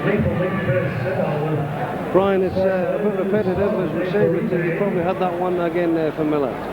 Yeah, I did, a 10-9 round for Tony. Like I say, it's the outside work that seems to be scoring better for him, actually. I know he's closed the gap because he's probably having a little bit of a breather in there, and like Jimmy said, agree with me, it is another day at the office for Tony, leaning on the inside, working the body and head shots. That's Tony's foray, that's his backyard. And he's leaning a couple of clean shots at the start of every round and the finish of every round to come away with the points. Up for round 7? Yeah, here we go for round 7 of the 8 2-minute rounds, and Tony Miller untroubled so far against Sylvio Glenago from the Philippines, and he just hasn't got any clue about what to do here. And it's only going to be by sheer accident if Tony Miller doesn't take this like a convincing victory. But as I say, it's never over till the bell goes at the end of that last round. But I can't see Tony, even give him a peek at this fight. No. Tony's well in control. Brian, I agree with Brian, just another day at the office. Got a bit of sweat there, Tony. Must be over 40 degrees up there, but Tony seems to be having, once again, the time of his life. Oh yeah, he loves it. He comes to fight, he likes plenty of action, and he never wins. He always likes a good hard fight, and this is no exception. Well, he's been doing it long enough now, and he can probably tell you exactly where it was in the fight, with how many minutes to go or how many seconds. 2-minute rounds are a bit of a new one for Tony. Hasn't been doing those for quite some time. Yeah. It's a new discipline. It's a sprint for him, so he'll enjoy it. Nice right uppercut, left hook on the inside from Tony there. Left jab and a right cross from Glenago and a left hook. Not often we've said that, Brian. No. Oh, nice little sharp little hook from Tony there. It'll be interesting in the main event to see how Rueben Martin's improved. Rueben tells me he's been doing plenty of sparring with Tony, and some of the rounds Keith had him as 6-minute rounds over at the Lebanon All-Stars Champ Camp. Well, if anybody can bring it the best, it can be Tony, because you've got to work to earn it. Well, he tells me he wasn't fit for the last fight as he'd like to have been against Paul Koppelman, which was his Australian title eliminator for the shot against Stephen Marks. I think it may have been the fight that we didn't agree with the judges' scorecards, however. Certainly, yeah. That's correct, Jim, but he promises he's going to get off from the first bell tonight. Yep. Well, if he does, he'll have to against a tricky character like Eddie. Back to this fight, if we can. And Tony Miller, jogs back to the corner. Keith Ellis there, and Keith Ellis Senior. And they'll be just saying to Tony now, there's another round to go, another payday. And everything's going according to plan. Nobody's getting hurt. And so Sylvio Glenago, it must be saying to himself, why didn't this guy just retire? Brian, we're looking to use the unofficial scorer, and surely Jim Bowling can't get it wrong tonight. I'll give it a 10-9 round again. Very generous in there, Brian, but I can see... I'm looking to give Tony a 10-8 round, but he's just got to... well, the only interest in this one is... He's just got to put in a bit of overtime, as we'd say, Jim. Even though Keith Ellis up there realises that Tony's well in control, he's still pushing him all the way. Next time to come over with a big finisher, maybe maybe he could still go out this round. But Well, the big interest here for the last round of the 8th round, there's 2 in a round. Can Brian Butler match one of the judges' scorecards? I think you're right there, Jim. He's come out like a rocket, Tony Miller. He's come out like the first round, right? Good conditioner for a guy who plays hard in and outside the ring. Good body shot. Good body shot. Over careless, Tony. Hang on, Tony. Could walk into a couple there.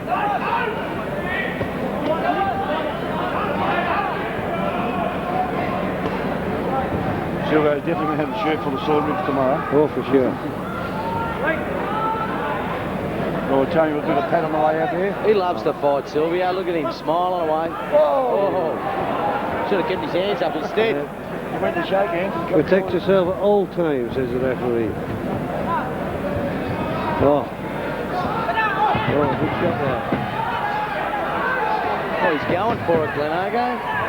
Yeah, I think he might have hurt Tony there. I think he did, actually. Tony's going with him, though. Yeah. Got to weather the storm, Tony Miller there. Yeah, I think he caught Tony with an overhand right there. Well, look at Tony's face, says to Glenago, how dare you hit me?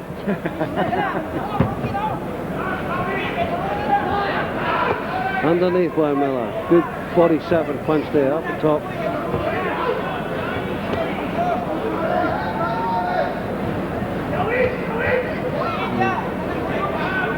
I think we're just going to slug it out now until the final bell. I think Glenago will be happy to see that final bell. Tony could do another couple of rounds just to make it feel like he's earned his money. His hand will shake tonight. I bet you Tony will say when he gets on the commentary, they give me all the awkward ones. Yeah. All the ugly awkward ones. Yeah, oh, his nuts are folded. A fight well worthy of the shower too, boys. You must agree. They've gone through to the highlight round. Toe-to-toe. Earth their money tonight, both boys. Oh, good punches from Glenago to finish the fight. Well, that was it. A bit of a... They took Sylvio Glenago to the 8th round to try and show that they can match it toe-to-toe, but Glenago, I think, is well gone there. Brian, I want you to count all that up. Jim Boland, world-class referee. Jim, obviously, Tony Miller's won it, but yeah, he's like, you can see what's doing there. He'd like to do some more. And there he is, giving us a perfect example of his fitness. Still good for 15 rounds. Well, 15 rounds, and he'll be able to go to the dentist now and get that gap filled. He gives it, yeah, there's no doubt. But he's always been a great entertainer. It doesn't matter. 19 years ago when I saw him, and I was fighting at the same time as Tony Miller, actually. He wouldn't fight me because I was too good looking, but... well, he's fought, Lester. He's fought Jeff Penny. We'll go to Brian. He's fought them all. Brian Butler. Well, I scored that last round a draw, actually. So what do you have? I thought Glenago landed a couple of bigger shots and had Tony a little bit worried there. But, you know, that was as good as I could score for Glenago. I gave him the 4th round was a drawn round. The 8th round was a drawn round. And my final score is 80-74, Tony Miller.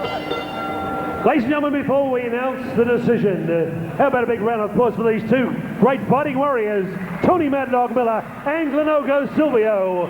He put in a tremendous performance against the great Tony Miller. Our judges almost were unanimous in their points scorecards. Mick Croucher, 80-71. John Wheeler, 80-70. Enigma Williams, also 80-71. All for the Mad Dog, Tony Miller.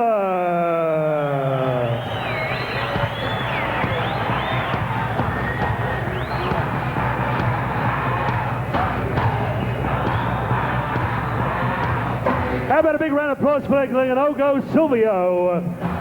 Gallant performance there. From the man from Cebu City. Tony, don't go away.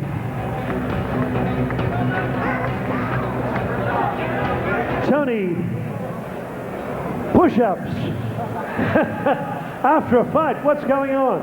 Oh yeah, just a little bit of a show and that. I say he gave me a hard battle. I think it was good to get good eight points. It was the first time I had 3 points last year. I didn't do the 8 pounds, and this time I did. So I think I've had another 7 rounds out at a rest. I still have a good fight. As long as it's funny, I'll keep going, Howard. And plenty of great bunch of guys down the trib and that.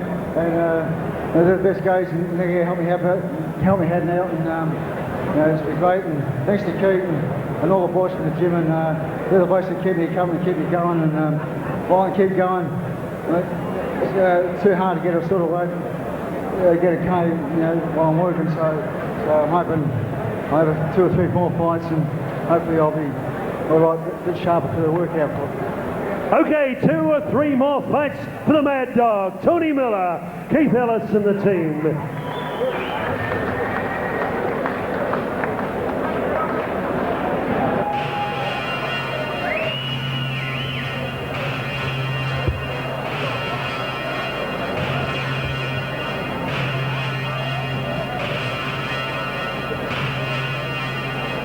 What you waiting for? And let the freak show begin.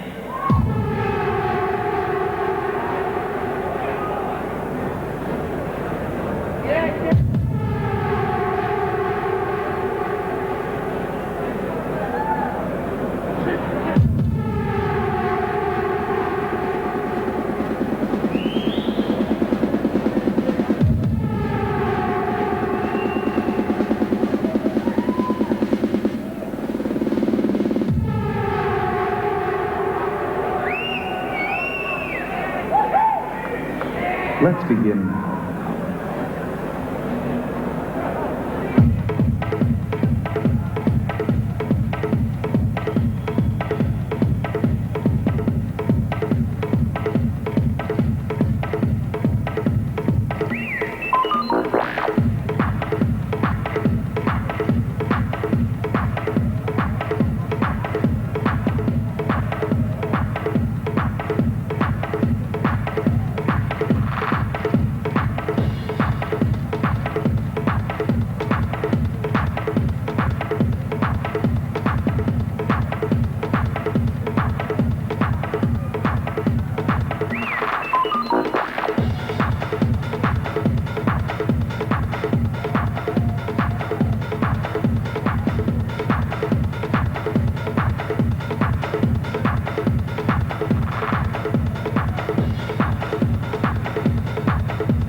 The body ripped dancing girls, Felicity, Daniela and Brooke.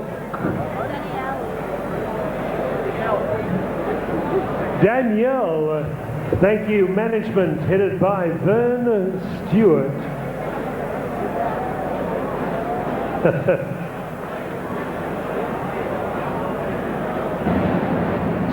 Stewie, Moller, Brian Butler from Ringside Commentary. Welcome to Fort Knox once again, which you're no stranger to. No, I've been here a couple of times before. Tonight's a big step up for you, Stewart, challenging Dean Keady for the vacant light heavyweight title over 8 3-minute rounds. How do you see that fight is going tonight? Yeah, I think I'll do okay against Dean. I just have to box, keep my head, you know, not try and brawl with him too much. So. Okay, you have fine boxing skills. You're an excellent boxer in the amateurs. Your first couple of fights in the pros didn't show that. You had a couple of flat-footed wars, but since you've changed gyms and now under Murray Thompson at the Fighters Factory, it seems the old boxer Stewie Moller is back. Yeah, I just got to learn to keep my head, you know, just keep it calm and just box for the first couple of rounds at least. So see it goes from there. Okay, well, you're coming over a big win off Darren Ryan late last year, which was a great turnaround in your career for you. Good luck tonight, Stewart. Thank you. Thanks. And we hope we see the best of you. No worries, mate. Thanks.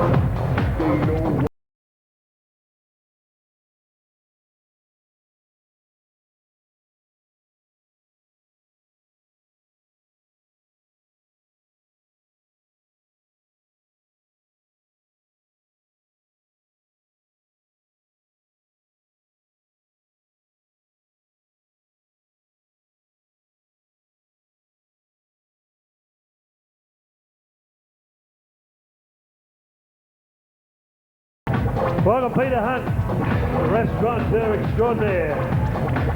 Hunt in High Street, Melbourne. Hunters. What the fuck?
Welcome back to Sky Boxing Fans Fight Night.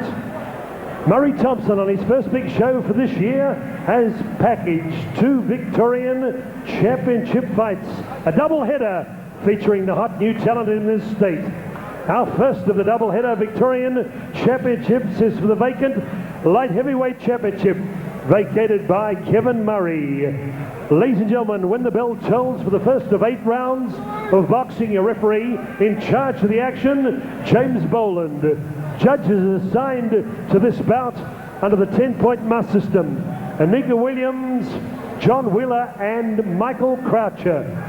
Your timekeeper at the bell, Damein Membry. Your ringside doctor in attendance, Dr. John Jury. Ladies and gentlemen, here we go. 8 rounds of boxing for the vacant Victorian Light Heavyweight Championship. Introducing first on my left, occupying the red corner.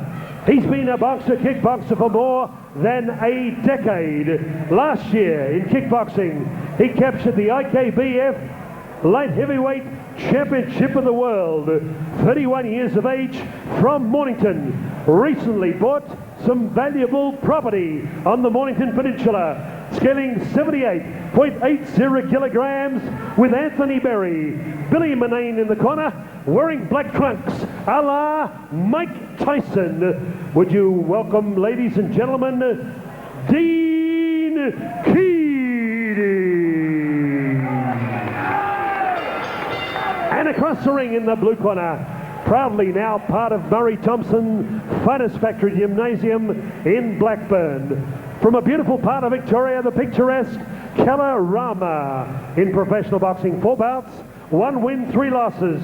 Against good company, Murdoch, Murray and Nolan to name 3. Ladies and gentlemen, scaling 78.85 kilograms, wearing black trunks with purple trim. Entering the ring to TNT Dynamite, Stewart Moller. Jim Moller to give instructions. Okay, boys, welcome to Senior Ring for 8 rounds of boxing for the state title. I've spoken about you in the dressing room. Now I expect a good, clean fight. In case of a knockdown, you took corner here and the one behind me. Shake hands now, boys, and may the best man win. Let's get it on. Okay, Brian, first of the 2 Victorian title fights tonight, and we've got the light heavyweight title, and joining the center ring again is the champ, Julian Holland, champion everything. This should be a great fight. So big punches here, Julian. No guess who I'm going for though, but I think you'll be going for Stewart Moller myself. I think so, yes. Oh, good right hand. And he started off well for you. Hello, Dean Keady, Brian Butler. He's no slouch, is he? He comes to fight. He's come to fight. I wanted to interview him before the fight, like I did with all the other boys, but he no publicity. He doesn't like coming too early, and he doesn't like the publicity, and he didn't want to get up here. So good luck to him tonight. He's a former world kickboxing champion. We've seen him in here boxing before. Lost a close fight to Kevin Murray, who's also had a win over Stewie Muller. So should be an interesting fight tonight. Boxing's the key for Stewart. He needs to stand back, use his jab and his boxing skills, and not get mixed up. Definitely, Brian. Well, it's a boxer versus fighter, Julian, isn't it? Because Moller's a boxer and Keady's the fighter. Yeah, but that's the thing we've got to get with Stewie Moller, is that he loves to fight, you know, and get in there and bustle. But good shot there from Moller too. Yeah, just as you said that, Julian. Basically, he's the taller man, so he's going to be back there and punch in, and that's what he's got to do, make him miss. And he's very relaxed at the moment, and I'm pretty happy with the way he's going. Well, we have to see if Stewart Moller can handle the pressure here for 8 3-minute rounds for this Victorian light heavyweight title, because Keady's going to give him pressure. Nice under and over with the right hand by Stewart Lovely Moller. punches by the big fella there. He's been going great in the gym. A lovely balance for a light heavyweight, hasn't it? Yeah, definitely. Great to see they've got the windy gloves on. Great gloves. A little bit of a plug there for Windy. Thanks, Jules. They're very good gloves. You just don't want to be in the end of one. No, they are great gloves. The boys use them in the gym, and they're a good package of gloves. Was that a Cashford comment from Brian Butler? Yes. No, it wasn't. Ring the bell. Get back to the fight here. Victorian light heavyweight title here with Stewart Moller. That's where he's got to be, Stu. He's just got to be there. Give him some distance. He's not under pressure at all. He can just pound him. Keady might look a little bit pudgy, but I'll tell you what, he's as fit for this fight as I've ever seen him. He's normally a little bit more overweight than he's that. Come to fight. He's definitely come to fight, and he's walking straight up to Stewart Moller. I think the trunks might be a bit tight, actually. That's why it looks like he's got midriff. But Stewart Moller's with black trunks with a purple piping, and he's a good long-range fighter, isn't he? He is a good he's a good inside fighter as well. Yeah, that's it. Good shot there. Well, Moller, I think he's got it. When he does fight long range. Yep, Stewie Muller's hurt him with the right hand there. Overhand right there, He needs to take his time here, though, and not rush in. He's got to settle, that's right. And it'll come. His eyes are open. He can see a chance here. Can he take his title earlier than he planned? Oh! Big right hand from Stewie Moller. Good right cross. What a classic. Might be all over, fellas. And that was a carbon copy of the one he done before. He's wobbling all over the place. Yeah, I think it's all over. Actually, that was similar to the punch he got on there before, Brian. An overhand right, and he was gone. Well, what does the doctor do now, boys? You know, I think you've got a minute break now. Basically, you've got to give him the benefit of the doubt to see if he can recover. Because a lot of people can recover quite quick. They can be absolutely. I think he's going to ask him. Yeah. That's right too. He's going to ask him. I think he seems to be back aware of things at the moment. Yeah, I think he's aware of things, but I don't think his heart's in it. Looking at his body language. Well, no, he's all right. I think it's probably more the doctors looking over him that is making probably a little bit. Well, back to the old adage there, Brian. He's a warrior, Keady. Saved by the bell. Saved by the bell. I haven't had that one before, but it's a good one. Saved by the bell. Definitely. I'd like to see Stewart Moller not rush in. No, now I'm boxing and still picking shots. That's right. And if the KO's there, he'll come out with a clean one.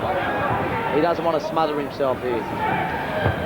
Oh, he got hit with a good right hand by Keady. Yeah, definitely. Come back well. He's got to watch that. I'll give him a bit of confidence, Julian. Good body shots by Keady. Above the commentary position. Keady pushes Moller against the ropes. Moller goes out to the middle of the ring again. So what Moller's got to do now is get himself back and give himself distance and let Keady come onto the punches. That's correct. That's where the power sit is. back and let him. That's right. Get him. Oh, there you go. There it is. That was it. That stopped it. It's all over. Another right hand dropped him to one knee. So it's all over there. I'll tell you what, Brian, I hope he doesn't hit me with those. I think you're a bit too quick for that, Julian. Second round knockout. And what a great win, and what a great career turnaround for Stewart Moller now at the Fighters Factory. That was great. Look out, Mark Pajero. Yes, a great victory there. The light heavyweight champion for Victoria after the second round knockout. Stewart Moller from the Fighters Factory, and Stewie's lovely lady in there with him. That's great. I've just bought a house together up at Kalorama, and he said it's fallen down. It's not much job, but it's mine. Well, yeah, that's right. And good luck to you, Stewie. Now I hope this pays your first prepayment on your mortgage. I'll tell you what, though, you know, it's good to see the girls coming up and supporting because they go through as much as the fighters certainly before do. the fights. And I know mine does. All the early, I've been through them myself. All the early morning training and the late night training and the fasting and the fussy way you've got to eat and all that frustration and the anxiety that you always bring out on the closest people to you. That's right. Yes, and sometimes you've got to do man things that you can't do because of the boxing, and they get a bit frustrated as well, don't they, Brian? Yeah, they certainly do. They say. So Stewart Moller, well done, as he congratulates his teammate. That was a Factory. beautiful right hand, that last one. Beautiful. He was looking for it. It was a chopping right hand, that one. But that was the third right hand he'd done. He'd done one just he'd done one early on, just about 3/4 of the way through, and then he got one right on the bell, exact same overhand right. And Dean Keady was keeping his left hand just below his glove, below his heart. I mean, he had lots of chin to aim for. Ladies and gentlemen, referee Jim Boland stopped the contest. 43 seconds into round 2. Would you congratulate the new Victorian light heavyweight champion, Stewart Moller.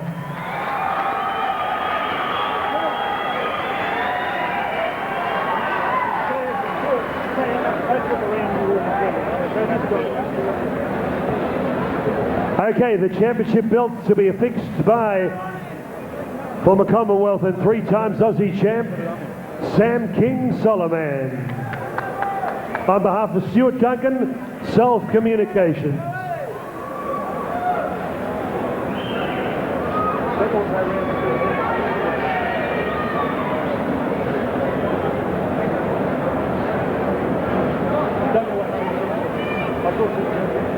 Stewart, congratulations. A right hand punch did the damage both times. Yeah, I caught him early with a left hook, and yeah, just the last 2 right hands. So. Well, Stewart, after a roller coaster ride, early losses against good fighters, you're on a roll. I just feel like I'm getting my head right now, you know, so from now on it's going to be a heap better. You're really going ahead. This is your year? Definitely. Oh yeah, definitely. Can I, first I'd like to thank the guys from my gym, Jules, fellas, Paul Murdoch, and all the guys that have helped me spar, my friends and my family that have come down. Thank you. Okay, fight fans. Stuart Moller will be boxing in Adelaide on March 1 on the big Austin Taylor Kevin Dinan show. Okay, congratulations. 3 cheers for Stewart's Dynamite Moller. Hip hip! Hip hip! Hip hip! Okay, King Sam Solomon, give him a warm welcome back from London to Melbourne town. Sam, you get homesick, you return to Melbourne, good to have you back. Yeah, I've come back. I came back for a holiday and I ended up nearly come back into doing it again, but suffered a fractured nose, so I'm having a couple of weeks off and I'll be back into doing probably in April. In Australia or overseas, Sam?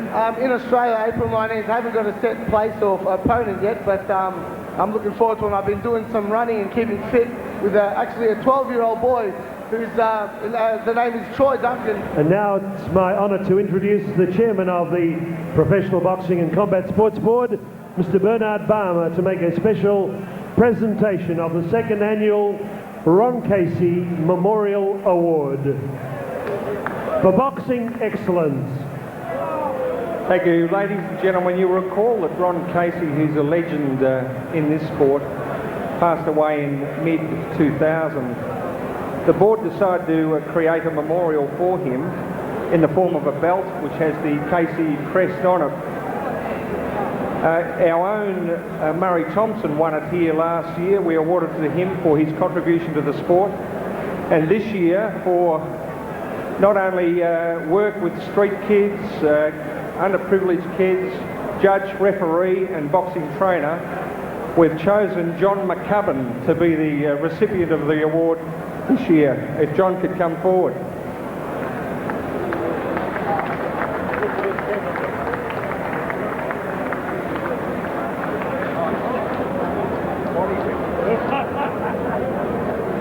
Johnny McCubbin.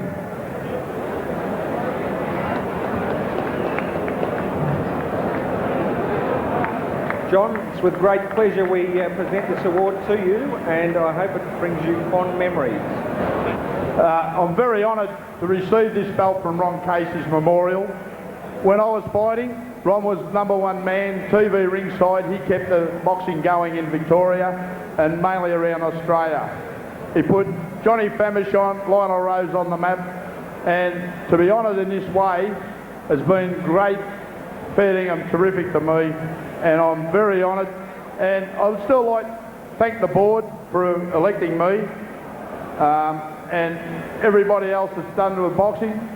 But I'd like to thank the audience, because without the audience, boxing does not exist.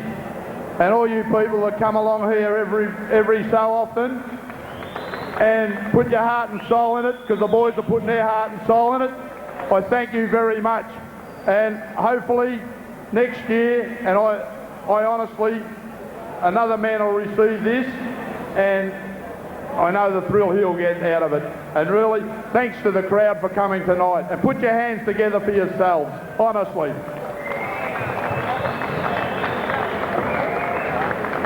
Ladies and gentlemen, could you be please upstanding for a very solemn moment? It won't take much of your time, but could you be please upstanding in memory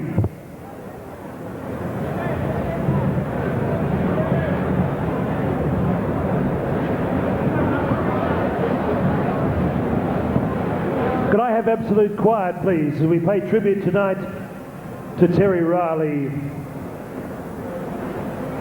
Shh. Ladies and gentlemen, before we pay tribute to the late Terry Riley, who died last Sunday at the age of 91, I've got an apology to make, because in this centre ring on Murray Thompson's last show in November the year 2001, I declared a tribute to the late Kahu Mahanga. But if you've been reading the press and watching television and radio in the past 3 or 4 weeks, you would have discovered that the real Kahu Mahanga is alive and well and living in Darwin. The man who superseded Mahanga in Melbourne was a imposter who died, and Adrian Charter attended the funeral and in good grace with John McCubbin had met this man, but in fact he took the part of Mahanga, but in fact it wasn't the real McCoy. So Kahu Mahanga, on behalf of the Victorian boxing community, we salute you, and may you remain in God's care for the rest of your days on this earth. Well done, Kahu Mahanga.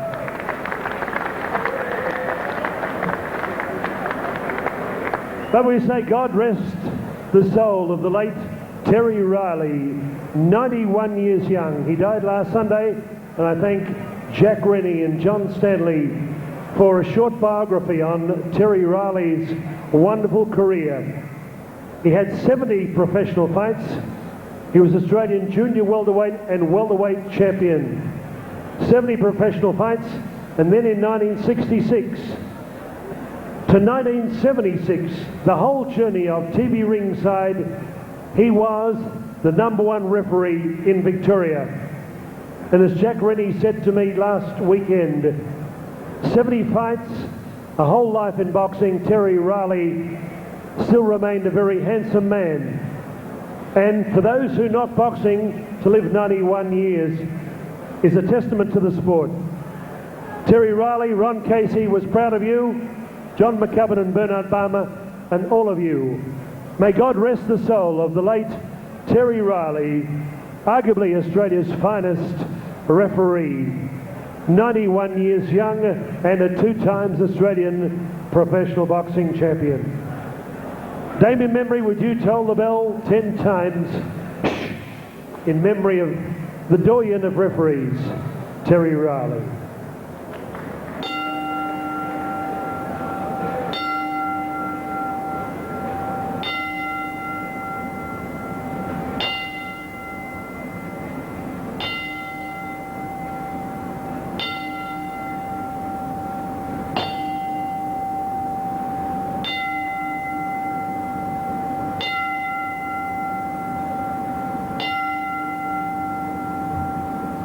Thank you, ladies and gentlemen.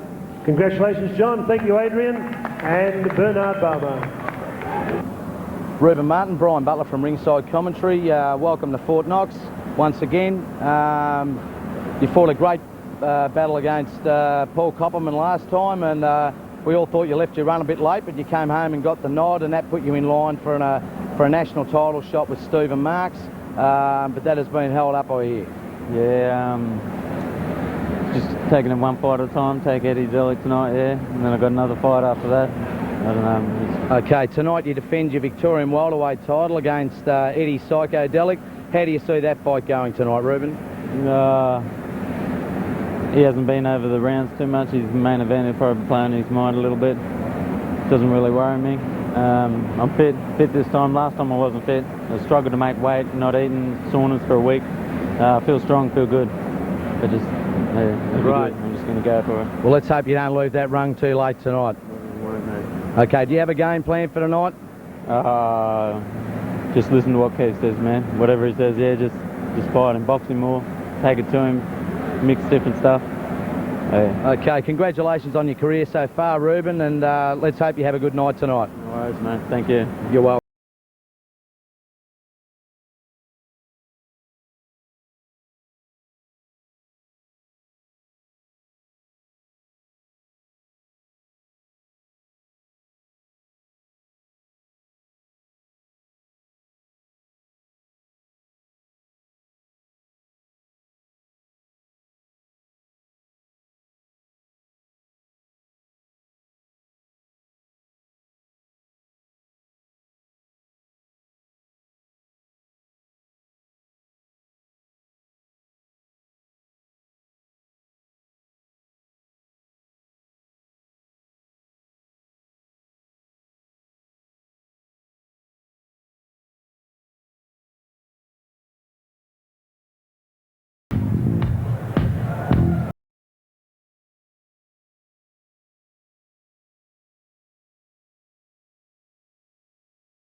Ladies and gentlemen, I'm going to introduce a great past champion at ringside, but he's not with the working community. Give him a warm welcome to ringside, the former welterweight champion of Australia, not Julian Holland, but Frank the Tank Ropes. Frank Rope is a special guest here this evening.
Our judges for the main events: Anika Williams, Michael Croucher, John Wheeler. Ringside position, Dr. John Jury. Timekeeper at the bell, Damein Membry. Chairman of the Professional Boxing and Combat Sports Board, Bernard W. Balmer. Your referee in charge of the action, 8 rounds of boxing, James Boland.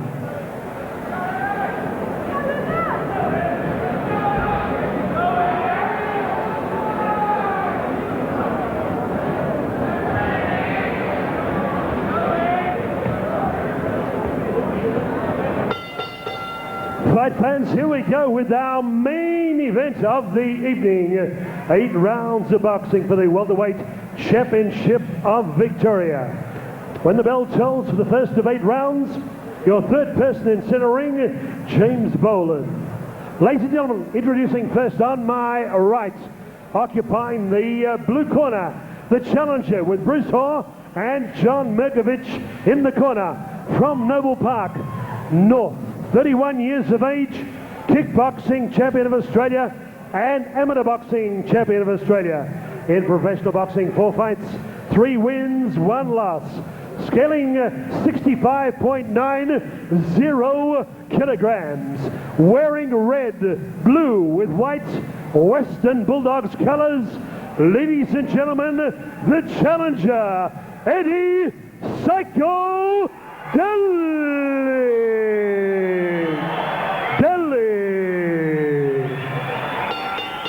And across the ring, occupying the red corner, with Keith Ellis Senior and Junior, Wayne Stevenson and Michael O'Malley in the corner.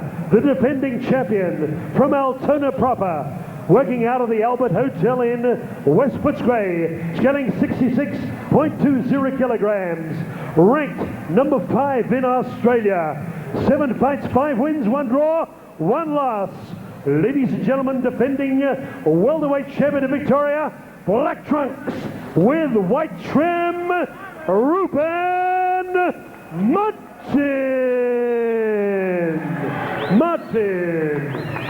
To give instructions, Jim Boland.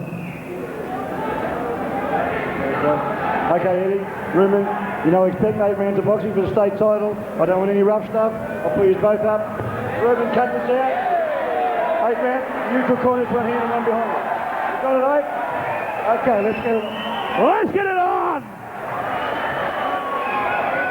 And this leg is going to be on. Julian Holland joins us again at ringside. Brian Butler on my left.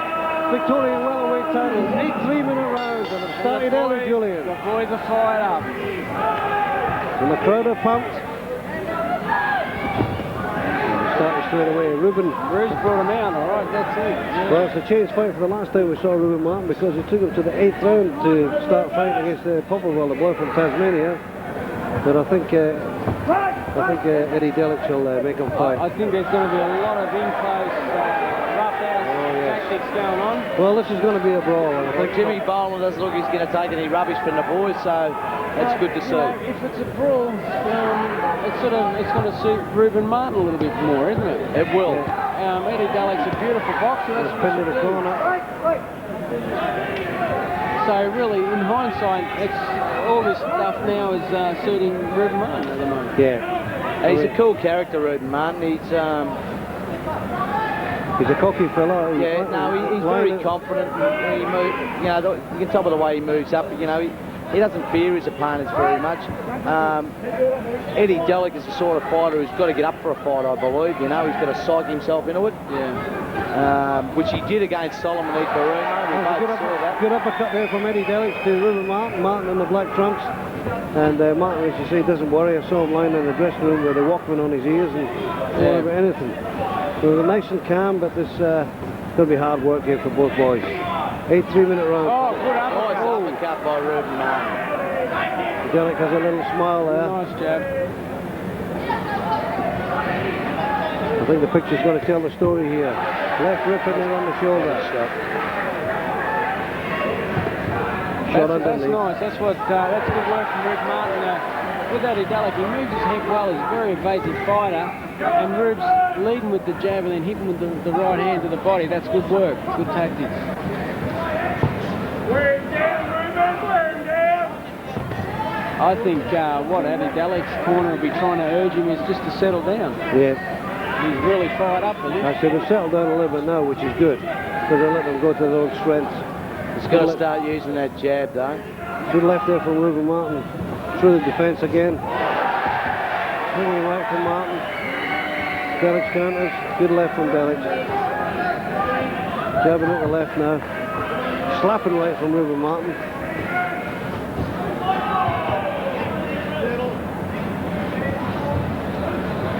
This boy's got a bit cagey now. Oh, switched the shot for another run there. So all different kinds of punches coming out now. Switch hitting from Eddie Delic. Yeah, Jack in the box stuff here. Nothing in it though. Nothing in it. Rueben Martin lands a good toe-to-toe stuff here. Both fires up above the commentary position. That was a slip. Eddie Delic wants a knockdown. No way, son. End of the first round. Quite an exciting round there. Well, the boys came at it as you would for a Victorian title. I don't think they've got any love for each other, Julian, so definitely a good settle down near the end. Yeah, definitely. I think Rueben Martin landed a lot of nice telling uppercuts and a couple of nice jabs, and he was working away nice in that round. So I basically shaded him around 10-9 to Rueben Martin over Eddie Delic. Basically, Eddie's just got to settle down. Yeah, he's a bit unorthodox. Brian Butler, your unofficial scorers. I had a few right tonight, by the way, Julian. I must say, he's had some right tonight, so we've got a good man here on the fence. I scored that a 10-9 round actually for Rueben Martin. I think he was a little bit more settled, a little bit more purposeful in his punching, and seemed to know what he wants out of the fight. And I just thought he scored the better shots. Eddie Delic was, not settling down, trying too many different things in the first round, which shows confusion to me. Oh, of course, that's unofficial. That's unofficial. That's right. Julian Holland making it unofficial. Round 2 of this Victorian welterweight title fight. The challenger, Eddie Delic, in the blue and red, and the holder, Rueben Martin in the black. Clubbing right there from Eddie Delic. Nothing wrong with that. Nothing wrong with that. And unorthodox as Eddie Delic is, he could make this life uncomfortable for Rueben Martin, who's more of the boxer, or the orthodox and boxer. I think he's been told by his corner to stop mucking around and step back and do what you do best. Work off the jab. Well, he's got to make Rueben work a bit harder than he did in his last fight. He certainly does, but Rueben seems to have taken that upon himself this fight. Yes, because I have been knocking him for 2.5 months. Yeah, we just left he's run a little bit late against Paul Koppelman. I think he realises that, and he's trying to account for his mistakes in that last fight. Well, I think Brian, I think this title probably means a little bit more to him than the Koppelman fight. You know, this fight's probably. lot more. What's his title? He's the champion, and that's right. You know, he said to me earlier, I want to take it back home with me. Yeah, that's it. You get upset when people try and take the title.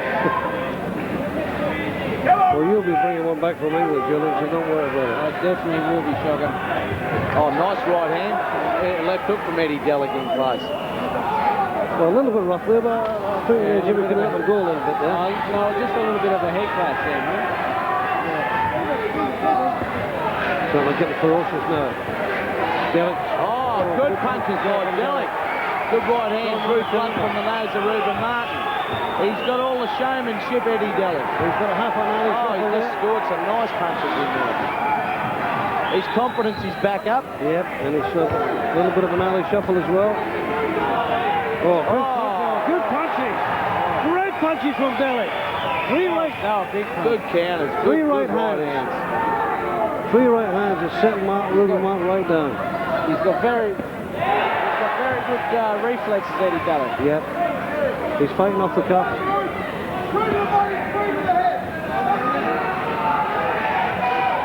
Delic's unorthodox, but he's landed some good punches here, Brian. He has, yep. Yeah, a bit of a forearm, that left hook there, but that would have been nice if we had finished that off. Blood streaming from Rueben Martin. Nice right hand by Martin, but countered by Delic. Ooh, lovely counters. Very unorthodox. Delic's got to sit back and let him come on, I believe. Best to win the fight.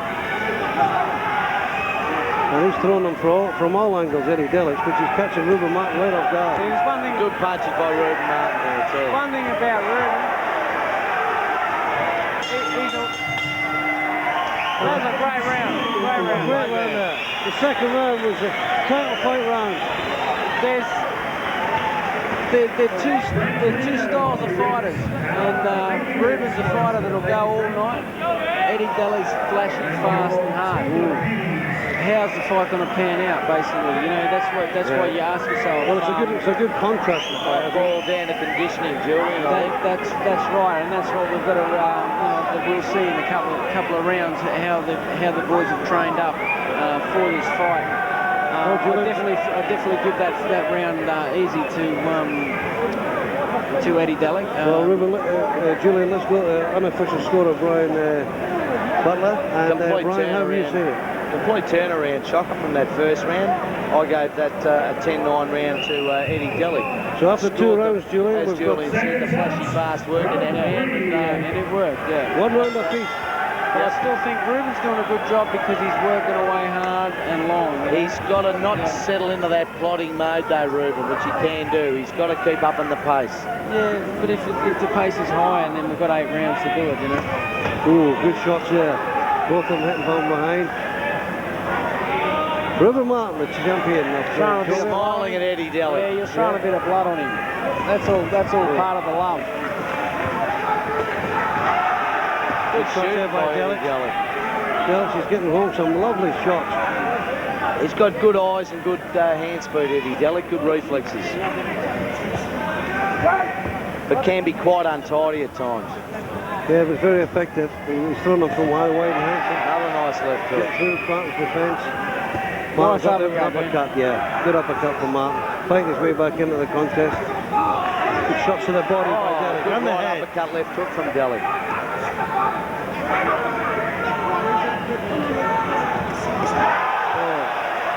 Glancing blows, but scoring punches. One miss, one hit. Martin's got to try and step up a little bit here. Step up the pace a bit. Delic's trying to get behind him now. Good left hand from Delic. Another left hand. Boxing very clever is the challenger. Eddie Delic. Oh, nice right hand. Oh, it stinks. Both boys follow it up with another one. An uppercut. Bang, bang, bang. He's going to go again. He's down. Delic takes it right cross and he's down. No count. Knox on. No count. It should have been a count. Delic wouldn't have minded a count there. He was on his feet. I don't know. Off his feet, sorry. I think there should have been a count there. Yeah, I think there should have been. It was definitely. Oh, need to come back again. He loses his balance. The gladiators are at each other. Bang! Bang again. Bang, bang. Hey! Delic has got Rueben Martin. Ruben's got Martin. Delic has gone back in. Him on the ropes. And they come back there from Martin. Uppercut. Jimmy right above us here at commentary. What a great round. Fantastic. The boys are just letting it go. It shows you what a Victorian title means, fellas. What a great spell in the fight that was. Each fighter pulling out. A bit of controversy there because at the end of this round I think you'll see the Rueben Martin corner. Oh, good left hook by Delic. Complaint the referee, there should have been a knockdown there, which would have given him a 10-8. Yeah. Would have given a decisive edge in this contest so far. Both fighters. It's hard to us to see that because the referee was actually had his back to us. Yeah, during that knockdown, but it was definitely a punch. Definitely a knockdown. Rueben Martin, boy, with a bit of confidence. Bit of basic skills and returning a nice left hook, Keady Delic. Oh, good shot there from Martin. And they're still at each other. There's no love lost between those boys. Yes. What a fantastic round, Julian. What a great round. That was a fantastic round. That's what we like to see, and that's what the crowd loves to see. But you know, I think that was a knockdown, only a flash knockdown. Eddie Delic wasn't hurt at all, but it was a knockdown. Yeah, definitely. And basically, so you know, like because it wasn't counted as one, I still give it 10-9 to Rueben Martin that round. Brian Butler, unofficial scorer. How have you got it? Unofficially scoring, I would have called that a knockdown personally, but you know, I'll go the way of Jimmy Boland's jurisdiction there, and I gave that a drawn round between both lads. Brian Bembry chasing you there. Yes. No drawn rounds for Brian Bembry. Yeah, I'll tell you what, the drawn round there, I would have gave that to Rueben Martin myself, just for the sake that it was a knockdown, but you don't have to score it that way. But here we go, this is going to be a classic round. And well, we've got one. I've got one each and one drawn round, so we've got an even fight. The contest is all square, going into the fourth round here for the Victorian welterweight title between Eddie Delic in the blue corner and Rueben Martin, red corner and black trunks, who is the champion. 8 3-minute rounds. That's a great body shot. Good body shot. It's a window. That takes its toll. Good shot over the top. Good shot by Martin. And he's shown a bit of bottle here. Eddie Delic doesn't like the other fella to get ahead too much, so whenever he's hit with a couple of shots, he tends to fire back. And they're talking to each other as they go. They are talking too. They're talking to each other in there. Where do they get the strength from? But up for the close again for Eddie Delic. So shots like that to me, look, you know, that's where they're very novice-y looking. Oh, good. Well done getting out of the corner there by Delic. He got out of that well. Martin presses again. More so, I think Rueben Martin let him out. Delic's looking to counter again. Good body shot underneath. Two good body shots. It's a big round here, Eddie Delic. Martin pushing him into the blue corner. Two good jab each there. Jab for jab now. Miss with the right cross.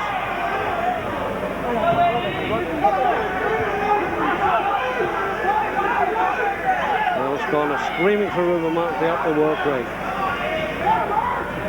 Good shot by him. Good counter punch there from Delic. Four counter punches. He's hurt Rueben Martin, I think, with that right. He's come back.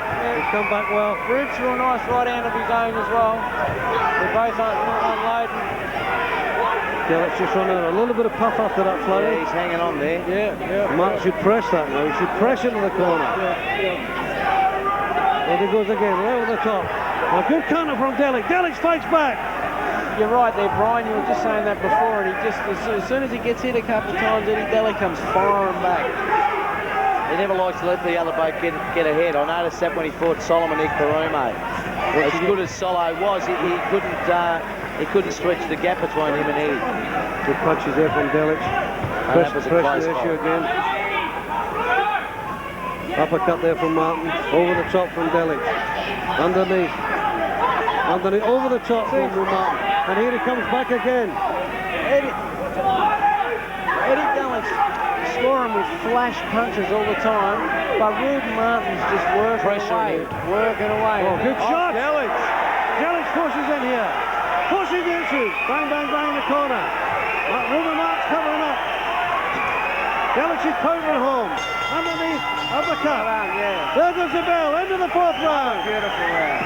And a toe-to-toe slugfest in the neutral corner as the bell goes for the end of the fourth round. Yeah. Julian, championship rounds on there. And I'll definitely have to give that round to Eddie Delic. Basically, that last combination just stole the round. I think he's scoring the cleaner, crisper punches. Ruben's working up, but not just doing enough, I think. And so I'll give that round to Eddie Delic. Brian Butler, you holding the all-important score. I have to agree with Julian there. That last flurry impressed me, and I was looking for a winner in that round. I was going to call it even, but that last 15 seconds, Eddie Delic sent Rueben Martin from one side of the ring to the other and landed a couple of nice right hands and had him bailed up at the corner when the bell went. So I gave that a 10-9 round to Eddie Delic. Well, at the end of the fourth round, we've got Eddie Delic just 1 point ahead. Halfway mark. 8 3-minute rounds, and at the halfway mark of this Victorian welterweight title fight between Rueben Martin, the holder in the black trunk, and Eddie Delic in the blue corner, the challenger. And what a challenger he is. 2 scoring left jabs to start the round from Eddie Delic. Rueben Martin told me he thinks the key to his victory here is the experience. He's quite prepared to go 8-3s. It's not a problem for him. It's all new territory for Eddie Delic. Yeah, and he says that's where Rueben says he's that going to could be a come big home factor, tonight. Brian. Could be a big factor in this fight. It is a big factor. And it's a big factor mentally too. If you're mentally right for a fight. Well, if you gave your all up to 5 rounds and you haven't made any impression, you know, the other 3's going to be a worry. Right hand by Delic. Lancing blow. Martin looking to counter. But I tell you what, when he tries to load up, when Eddie Delic's on the ropes, that's when Delic comes back with the 3, 4, 5 punch counters. Yeah. He's waiting for Rueben to load up. And there's not much in them, but they're scoring. Into the 5th round of this Victorian welterweight. Definitely a better effort from Rueben Martin than the last one. Put an uppercut in there, but caught the gloves by Martin. Good job by Rueben Martin. Looking for the opening. Delic's looking to counter. Oh, good counter there with a left hook from Delic. Jab from Martin.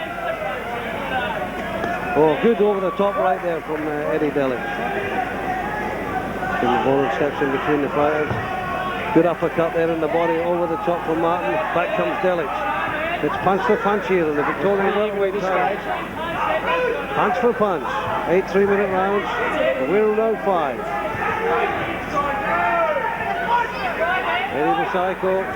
Good punches there. 1, 2, 3 to the head of Martin.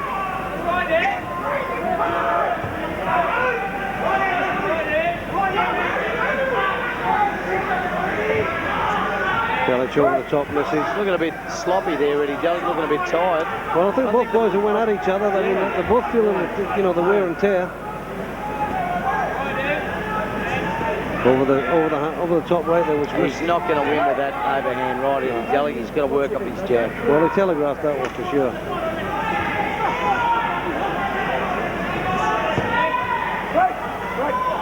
Uppercut there from Rueben Martin, just on the break. Don't worry about it. Bang. There's one back for you. Delic, straight back. Protect yourself at all times. Appreciate that. Bang, bang, bang. Delic comes back. He counters well, Delic, doesn't he? Yeah, he definitely does. Some nice 1, 2, 3 there as well from Delic. Martin seems to think he's got the job done, and back comes Delic. Good punches by Martin. Delic again. He always seems to finish the round strong, Eddie Delic. Another great round. How do you split that one? Well, how to split that one? Yeah, that was quite even. Basically, I think that was punch for punch, Julian. It really comes down to what you're looking for in a fight. The flashing moves where Eddie Delic comes back with flashing, they're not hugely hard. They're not very hard, but they're scoring, and you've got Rueben Martin always constant pressure, working away, always hitting the body, the head. What do you look for? That's right. Well, Brian Butler, I'm looking at your scorecard. We're at the end of the 5th round. Well, I'm tossing up because I'm not looking for either. I'm just an unbiased spectator here, so I gave that a drawn round, Julian. I couldn't split that. I couldn't split it. It's always nice to see you. It's always nice to see you unbiased, Julian, when you are. And we've got. I'm glad you're unbiased. And So at the moment, we've got Eddie Delic. And going into round 6. Except when you're fighting, Jules. Yeah, I know that. 6, 7, 8 to go, and Eddie Delic is one round in front. To start the round off. One round in front. Brian Butler has Eddie Delic. 8 3-minute rounds for the Victorian welterweight title. Rueben Martin, the holder, in the black trunks. Delic the challenger, and he's challenging well. Distance could be the problem, but let's see. These are the championship winning rounds for a short 8 3-minute round. Well, let's not forget he came back and won that last round against Solomon Egberime, the 6-3s, which was a great effort. A bit careless here, Martin. He's wide open there when he comes in. Hey, Martin's wide open there, Brian, when he comes in. He certainly is. Look at that. 1, 2, 3 in the head. Slap with Back the comes left Rueben. Once again. And drawn blood again from Rueben Martin's nose with that short right hand. Oh, good uppercut there from Delic. Martin seems to be just fighting the same type of fight. He's going to try and vary it a little bit. Yeah. He's just I think the boys in the corner of Eddie Delic have told him to get up on his toes and just... nice right hand counter and a hook from Delic. Well, boys, Rueben Martin is pouring on the pressure, but he's just not scoring. No. Not one of those blows is landing there. And Delic is countering Delic well. is countering well, yeah. Good exchange. They've told him just to get back and box. And it's working well for him at the moment. Oh, good big uppercut. Two big uppercut. Three from Rueben Martin.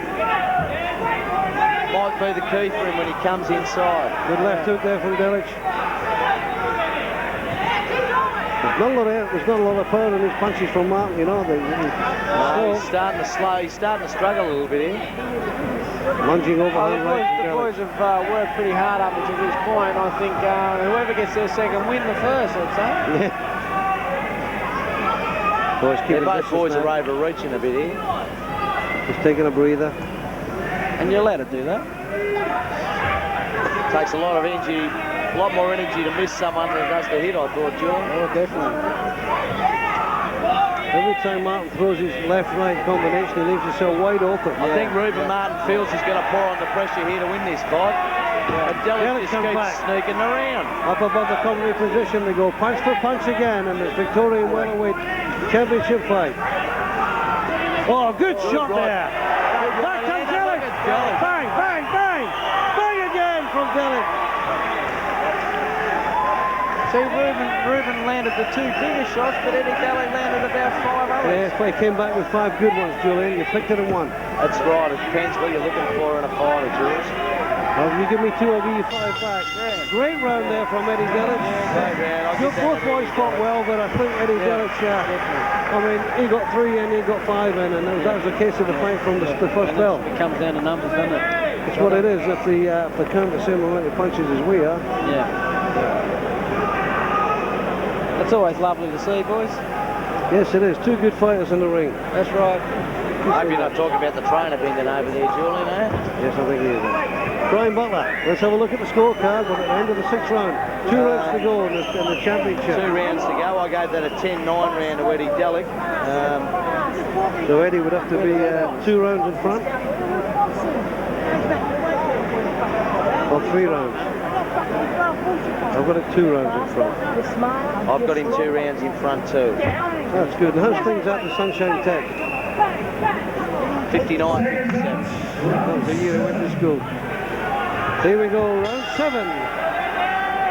7th of the 8th, 3-minute round for the Victorian title. And Eddie Delic has put them a great fight here to wrest the title away from Rueben Martin in the black trunks, who's the champion of Victoria at the welterweight limit. And we've got the champion of Australia and the Commonwealth in the world. Nice body shot from Rueben Martin. Yeah. Keith has revved him right up in the... Yes! Great look hit at there Delic. He won't be denied. Every time he gets tagged with a shot, right he comes back with 3 or 4. That's right. Good punch here from Martin. Good left jab.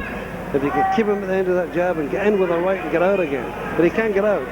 He gets in to hit them, but he props in there, Brian. And that's right, he's staying in there. He's staying in there. Here it comes again. A slapping counter, but still a scoring punch from Delic. There's more to going forward. You've got to get in and get out. Rueben Martin taking up the issue here. He's got 2 rounds to pull out, 2 rounds.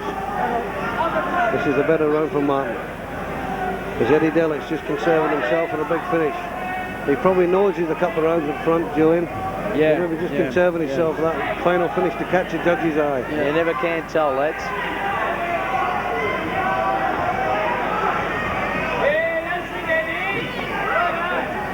So Rueben Martin's getting tied up every time he gets on the ropes. Delic does what he wants and then ties Martin up. When Martin gets when Rueben Martin gets Eddie Delic back on the ropes, lands his 1 or 2, Delic fires back and gets out of the corner. Chance here for Rueben Martin to steal this round. Good right hand. He comes back again. Straight back. But he's propping in there. Wasn't as effective then, though.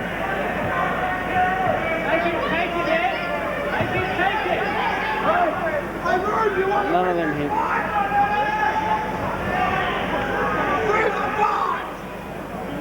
There's a madman running around the ring. There is a madman. I thought Peter Reith had retired. That was a nice right hand, actually. Delic shook his head, but I think that stunned him. He's landed them all night. Well done, Rueben. He's dodged these ones. Maybe Delic's punching. They're getting a little bit slower. The counter's not landing. This has been one of Rueben Martin's better rounds. Good shots. Underneath again. Uppercut. He's got the fight. Delic is going for him back. And a good left hook. Missed again. Rueben Martin counters. He counters for a change.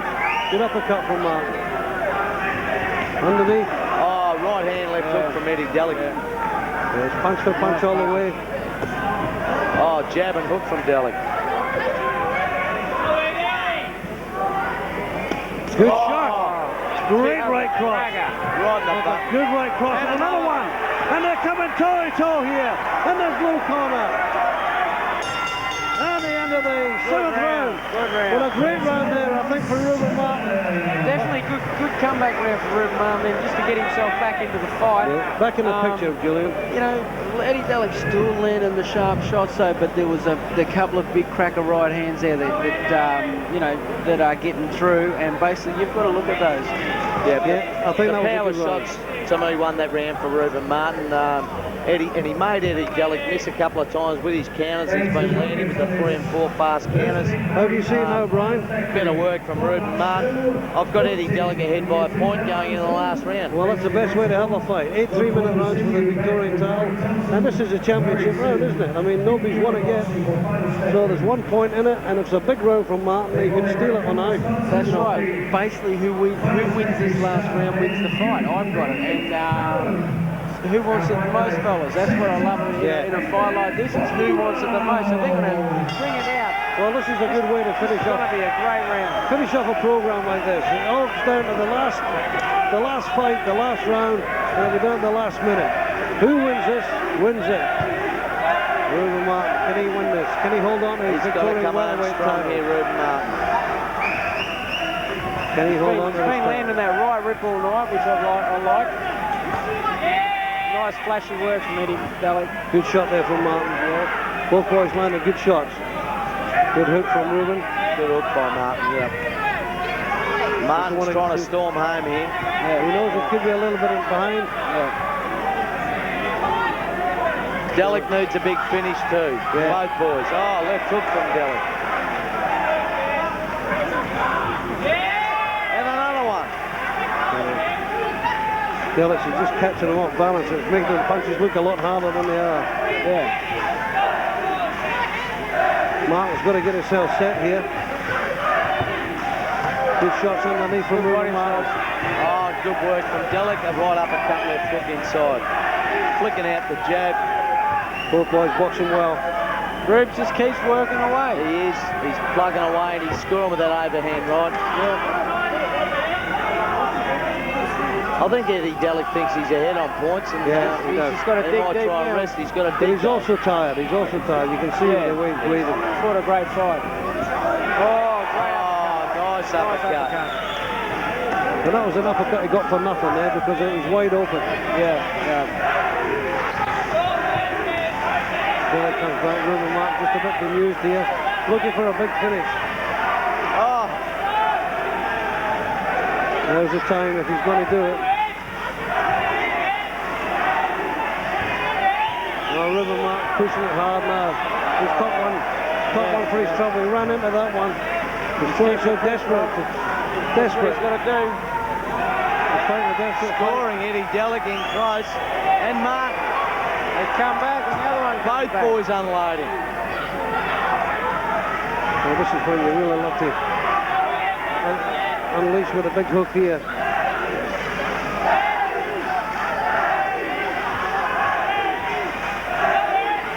Well, when the bell goes here, you see Rueben Martin think he'll won it. He'll jump all over the place like he's won it. Guaranteed.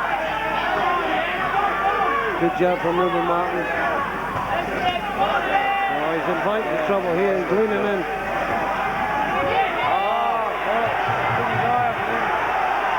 Delic's going to win the fight if he keeps this up. Took his eye off the prize there, Rueben Martin. Well, once you lose concentration, you're asking for trouble. I look happy in Eddie Delic's corner. The boys are tired. Oh, good shot to finish on Rueben Martin. Great fight, guys. Great fight. What a great fight. That's what we like to see. There's a great Victorian fight, and the boys are still dancing. Fantastic finish there.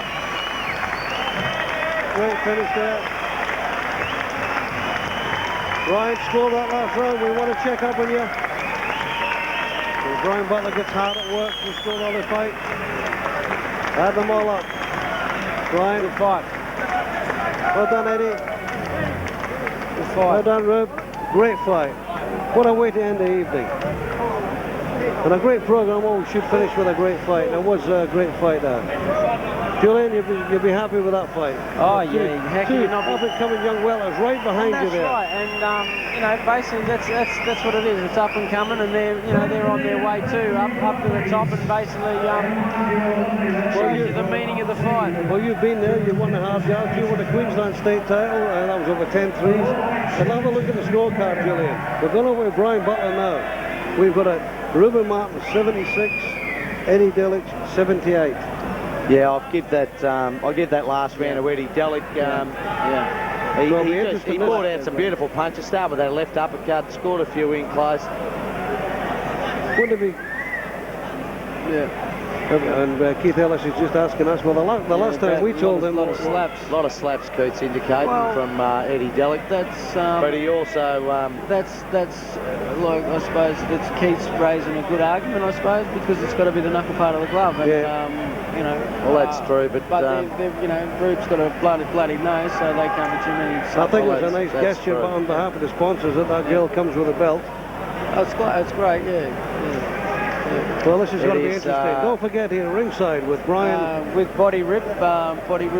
Frank Samano. And they're basically good lads, sponsoring the fights tonight. Our major sponsors here at Fighters Factory Promotions. And what great products they are too. That's right, yep.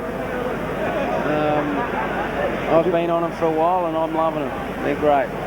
Picture of health with Julian Holland here, and he's going to go into he's got a big year for you, Julian, and Body Ripped will probably help you there. Talking about Body Ripped, Julian, Brian Butler. He's looking pretty ripped. Well, we're looking rich here because we've got Eddie Delic, 78. We've got Rueben Martin, 76. It's a Victorian welterweight title. Rueben Martin is the champion, and Eddie Delic is the challenger.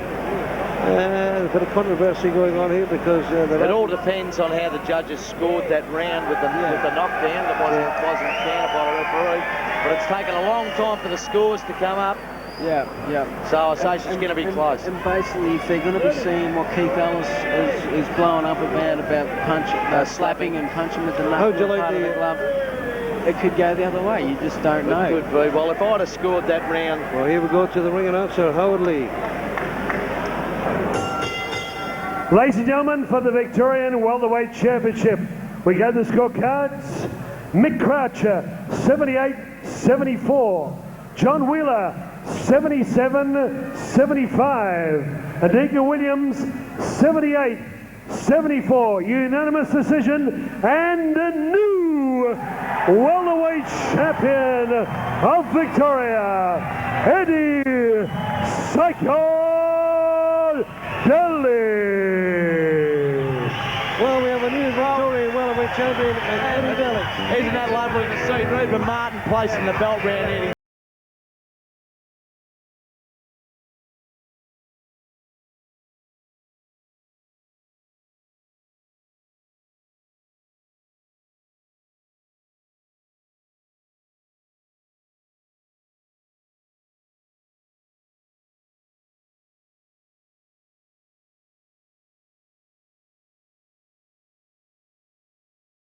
Rueben,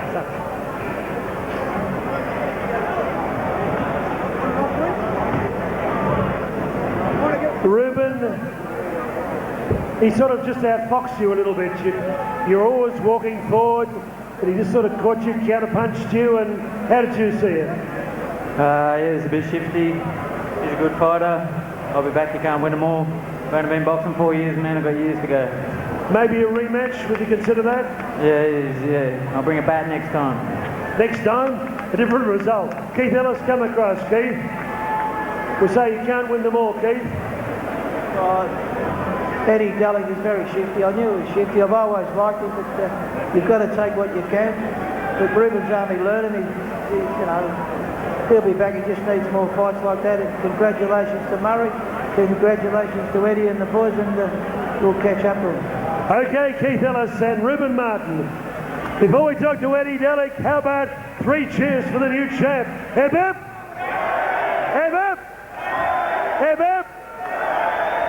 Eddie, you told me last night at the weigh-in, you told me you were so much better prepared for this fight than any other fight in your career, and you proved it tonight. Congratulations. Thanks a lot, Howard. To be honest, I wouldn't have won this if it wasn't these two fine gentlemen, John Murkovich and Bruce Hall. They're the ones that pushed me really hard in the gym. I mean, I fought a real hard fight last time down here, and I got a lot of respect for Rueben. He's a hard boy, and I just trained extra hard for it. I just want to take this time to thank everyone who came down tonight, all the guys from the gym, all the family and friends, everyone from work. Thanks again, John and Bruce. Don't want to pinch Jeff Phoenix's words, but I do love this all. I love this all. Congratulations, Eddie. Okay, Howard Leigh on behalf of Murray Thompson Fighters Factory. Thanks for joining us on Sky Boxing Fight Night. It's been another great night of boxing. 6 big fights, and in our dual main events, we crowned 2 new Victorian champions in the light heavyweight division.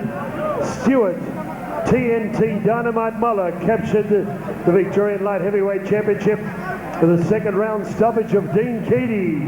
And in our main event, we crowned the new welterweight champion of Victoria, Eddie Psychodelic, upsetting the odds by unanimous points over 8 rounds to become the new Victorian welterweight champion.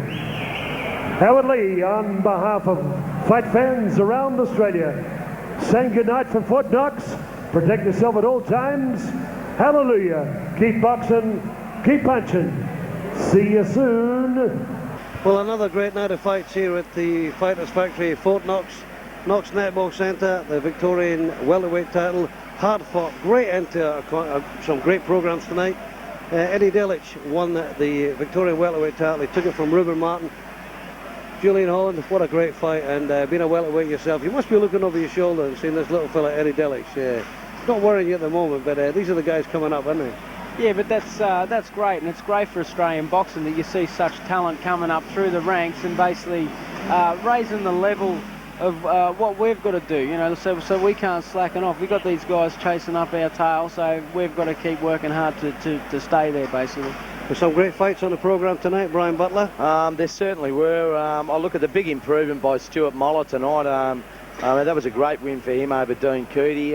It wasn't just an upstart, one-punch knockdown. You know, he picked his shots. He knew which was the overhand right as Keady was leaning over to his right-hand side all the time, and Stewie just got into the habit of chopping that right down over the temple, and, you know, they're really hard punches to get up from. Just to remind the viewers that Stewart Moller did win the Victorian light heavyweight title when he stopped his opponent in the second round, but we did make up for it in the last round. Any other fights at Tony Mad Dog Miller? Still going strong. After 19 years in the ring and 60 fights. What a legend. He had a great fight.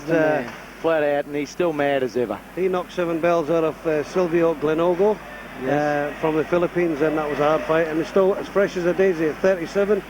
And the other one was a great one, Solomon Egberime. And he's the fellow who used to fight the Nigerian Olympic team. And what a great fight he had over Slamming Sam.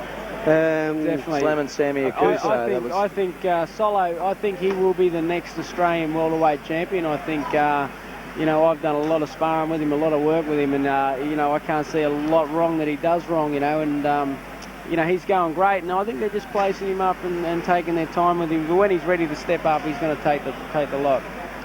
And also tonight, Leigh Purcell from the Fighters Factory made his pro debut, and he beat Damein Loder from Sydney. Now, you'd be happy with that because young Purcell's a good amateur, and he's been sparring a lot with you, Damein, Julian. Yes, definitely. Leigh Purcell was, you know, I was so happy tonight. He, you know, it's his first fight. It's a big step up from the amateurs to the pros, especially coming here at Fort Knox. And he did everything that was asked of him. You know, he's fighting a guy that had, you know, 5 fights, a lot more experience. And, you know, it was a big win. And I think Leigh's still a few years off yet, but you just nurse him along, bring him up, and I think he's going to be a top 10 contender as also. And the first fight that kicked it off for us was Pilay, and he fought Niddel Haddara. Niddel fighting Haddara, and that was a KO for Haddara in the second round, which was a good. This boy's actually, this fellow is another up and coming. And tonight on the program we did have a lot of good fighters, young fighters on the way up. Even our last main event there, Eddie Delic and Rueben Martin. These are all stars of tomorrow on the way up, apart from Tony Miller. But Niddel Haddara, he's only I think he's only 18, trained by Keith Ellis. And Keith's had him since he's 11, and he's a good prospect, Julian. He really can bang to the body, and that's what, you know, Barry Michael's been around for years. That's what his forte was. Slow them down to the body and they'll fall down. And basically, Niddel Haddara is a very good body puncher, probably one of the best body punchers in Victoria going at the moment. You know, like I say, if he keeps on chipping away the way he goes, he's going to go to the top. Okay, it's been a great night of fighting. Brian Butler, fantastic. Thanks for joining us tonight as a co-commentator. Julian Holland, look out for him and his fights coming up all around Australia, because I mean, this guy could actually win the Commonwealth title and the World title in the next 18 months. We're going to be bringing it home. We all wish you well in Manchester on April the 20th, Julian, defending your title against James Hare, who's 19-0 and about to be 19-1. 19-1, I feel. I'm actually rocking this year, and I think this year's going to be my year. I'll be probably boxing better than I ever have before, and I'm going to be showing them something. That's good. Julian Holland could be back here the next time we see us with the Commonwealth belt sitting on this table. It's John Shocker Miles, Julian Holland, Brian Butler. It's been great having you here at the Knox Netball Centre for the Fighters Factory Promotions, and Murray Thompson done a great job again. Thank you for joining us tonight. Remember, fight fans, hands up, chin down. Goodbye.